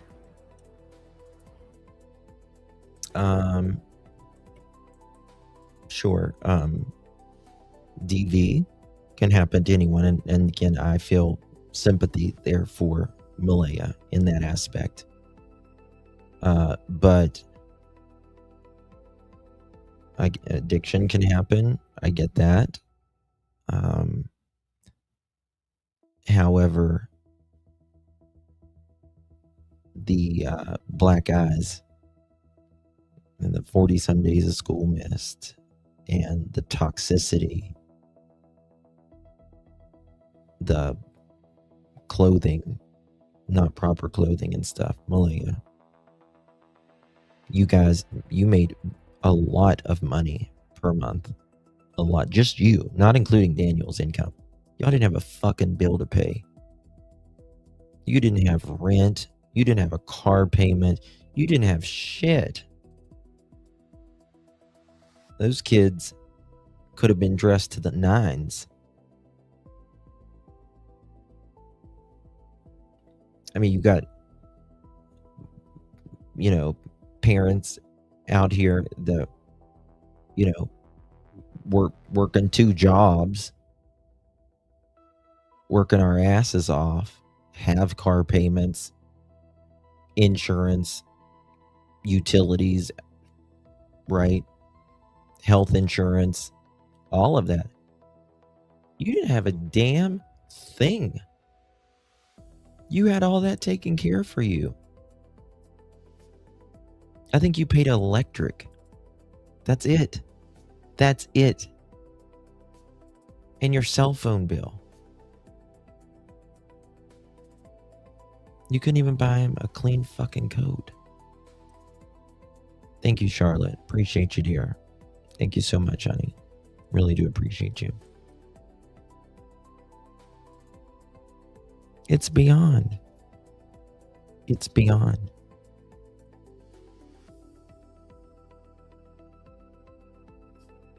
It's really beyond. And Grandma cared too, and so did Blue. Yeah. And not leaving when Cindy and Wade helped Oh yeah, and I mean, not only that, not only the money that Malehya made or was given every single month, and not only the money Daniel made, right? They had no rent, no water bill, nothing. They had an electric bill and a phone bill. They didn't have a car payment. Zilch. They was still shelling out her grandma's account.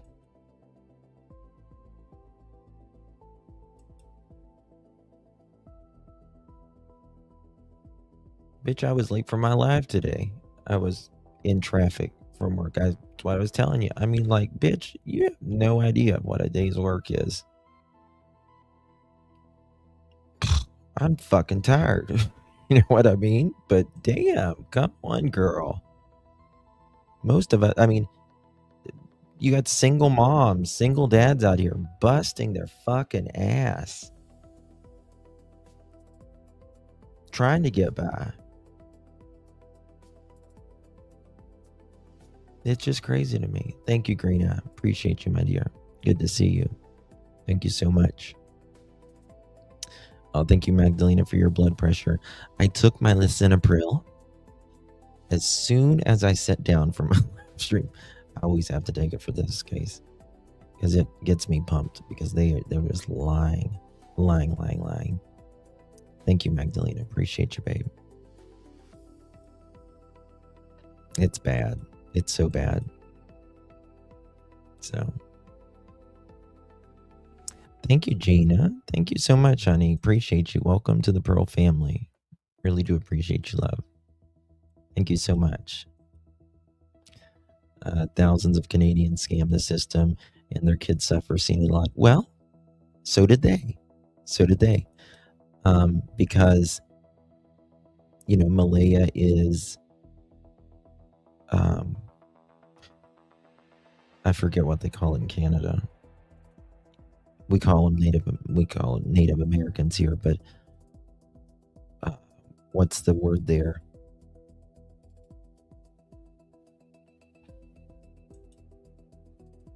Indigenous, I guess.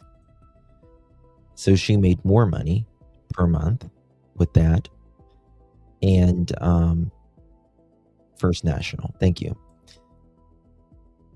And not only that, they defrauded the government, tried to add, Daniel fucked it up, Malehya's check, because he claimed his two oldest kids whenever he only gets them every other weekend, and claimed it on the taxes and all of that. And so they allegedly owe about 30 grand that they were allegedly defrauded. You just can't point fingers. I feel... Bitch, why do you care? They don't understand the situation entirely. Totally do. So... Malehya, I was literally the first person to bring this case to YouTube. Come on. I was talking about this case before anybody. I would. Day one, 2:00 on May 1st, 2025, I was live speaking about this case. Come on now. They just go off what's being put out there. Fuck no. I find it myself. And I guess they could say all the cruel things that they want. At the end of the day, I know that I'm a good mom and I love my children very, very much. And I really don't like to judge parents. Like I really, it's kind of like, you know, because again, none of us are perfect.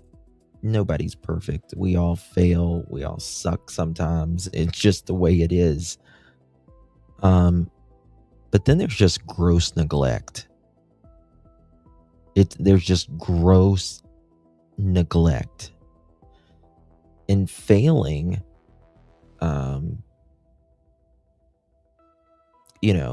to, not make it to soccer practice, because you have to work, or even you just don't fucking feel good that day. Whatever it is one thing, right? Not checking on them for 12 hours, not changing your babies because it would be too hard to open up a plastic bag to put clothes on them, and don't even know what the hell Jack was allegedly wearing that day, and didn't check on them for 12 hours. And your mind kind of, goes blank, when the time frame really matters. There's rugs in the house and everything else. I think you was a good mom at one point, Malehya. I think you was a good mom at one point. I think things got in the way and you lost yourself. You lost essentially everything. Whether that was drugs and relationships and depression or whatever. But it doesn't change what happened. It just doesn't change what happened.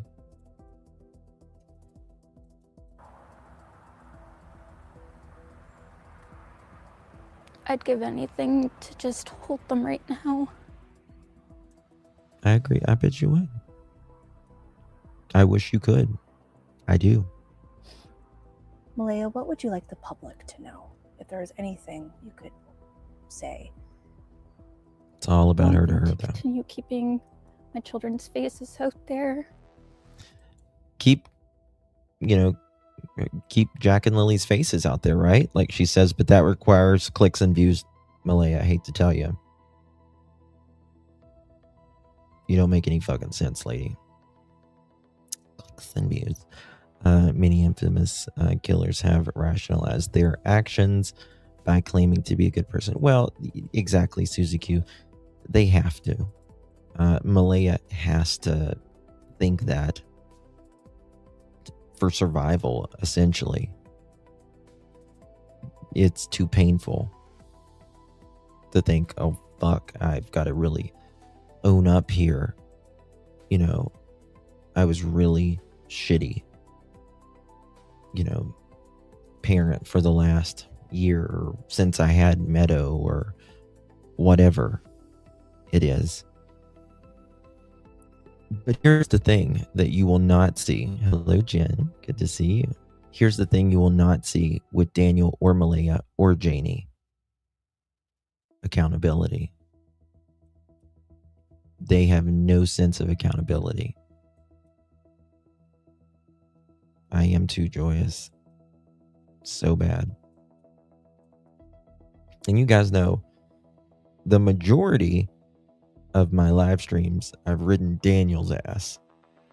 Because he's the one that spoke out the most, that's lied the most, and all of that.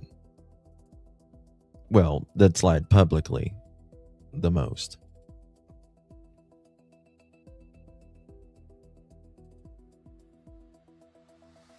And in this case, there are people, that will not like Daniel a little bit more, or not like Malehya a little bit more, or whatever. Now, again, I think there's things that happened to Malehya in that home that should have never happened. But it's more about the true vulnerable in that home, and that's Jack and Lilly. And I don't think Jack and Lilly would be missing today. Like I said, if it was just Malehya, Jack, Lilly, and Meadow in the home. But again, it doesn't stop the accountability. When you know, and you're a mother, and Jack and Lilly was all You're all they had. That's it. Keep her posting. Keep her posting. That's a click. That's a view. Their names to help bring them home. It's a click and a view. That I believe that they're out there somewhere and they will be returned home. I have dreams about them coming home, and I believe it. Yeah. I don't feel I owe people anything. If anything, I'm owed answers, and to have my children back to me. Malehya Brooks-Murray makes no apologies for staying silent. She hasn't talked publicly since the weekend her 2 children, Jack Sullivan, who was 4 at the time, and Lilly, who was 6, went missing from their home in Lansdowne, Nova Scotia. She says she was advised by the RCMP not to talk. I just did whatever they told me to do because I didn't want to jeopardize the case. I haven't seen this. I don't know if there's anything new in Brooks-Murray it. says she heard Lilly and Jack playing in their bedroom the morning they disappeared on May 2nd, 2025. I have too. Seeing Anytime Lily's joyous. face pop in the bedroom. You laid eyes on Lilly that morning. Yeah. Yeah. And you heard Jack. Then, later that morning, nothing. At 10:01 a.m., Brooks-Murray called 911. Police descended on their home Following and Daniel. property, and search crews combed the surrounding woods. The following day, Brooks-Murray left the area, and she says she has never returned. The police had said that we should go, and told my family privately to take me out of there. That day, the relationship between me out of Brooks-Murray there. and the children's stepfather, Daniel Holy Martel, shit. I just seen red. Take me out of there. Why didn't you take your kids out of there, Malehya? Mommy took you out of there.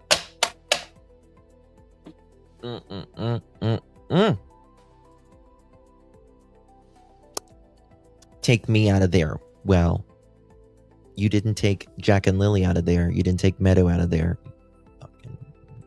came to an end, a point she declined to talk about, along with the environment inside the home. Brooks-Murray says even though she hasn't been in the spotlight, she has been working with police behind the scenes. She says from her interactions with RCMP that she believes she and her family... That's interesting. She's been working with RCMP behind the scenes. I knew that. Yeah. I don't think she'll get probably any time. She's probably gonna get a deal. family are not considered suspects. Hold on, Along what? with the environment inside the home. Brooks-Murray says even though she hasn't been in the spotlight, she has been working with police behind the scenes. She says from her interactions with RCMP that she believes she and her family are not considered suspects.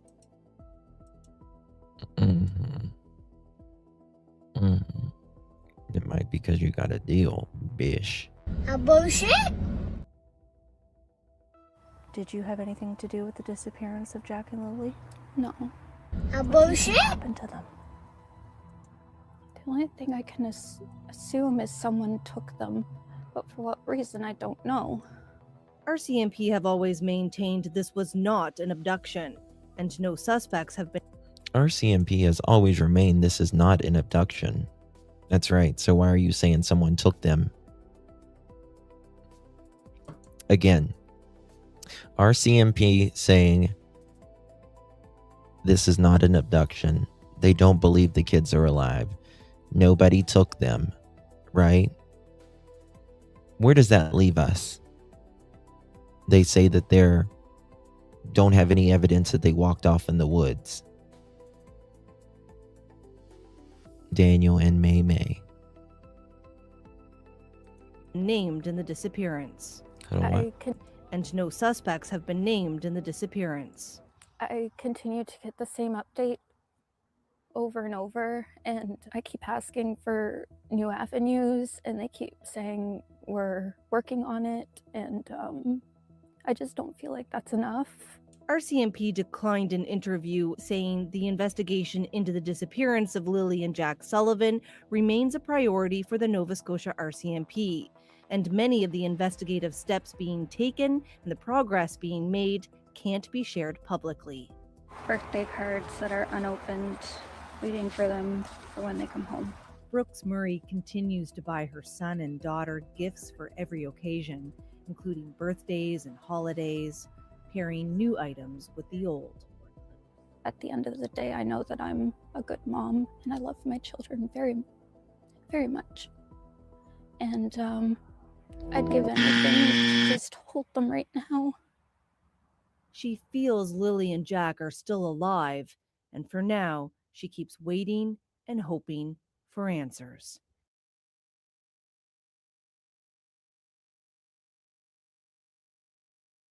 I don't feel I owe to talk. I'd give anything to just. I don't feel I owe people. She left the area, and she says she has never returned.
Oh, sorry guys. Apologize, I was muted. There's a big article. We'll go over it tomorrow. I am done. I'm absolutely done. My head hurts from this. We're 10-second delay, so it'll take a second for me to get back. Yeah. So big article. We'll look at more of it tomorrow. If you want to look at it, it's in the Globe and Mail. I think you have to sign in to it. We will go over it tomorrow. Tomorrow we're going to talk more about Jack and Lilly. And you look mentally drained. I've been working all day, and then I was pissed off this morning as soon as I saw this. Daphne and I was texting each other 90 miles an hour. And all of that. And tomorrow we're going to go over some of the things Malehya said versus some of the things Daniel said versus some of the things in the documents. So get ready for that. And we'll go over that article and all that stuff. You guys are absolutely amazing. I've been here 4 hours and 12 minutes on a 26-minute video. Holy shit, it's 10 o'clock at night. Yeah, I've had a headache all day. I'm sorry. You guys are absolutely amazing. Special thank you to mods, members, and everyone in chat. Really do appreciate you. Really, really do appreciate you guys. I love it every minute. Thank you, Kimberly.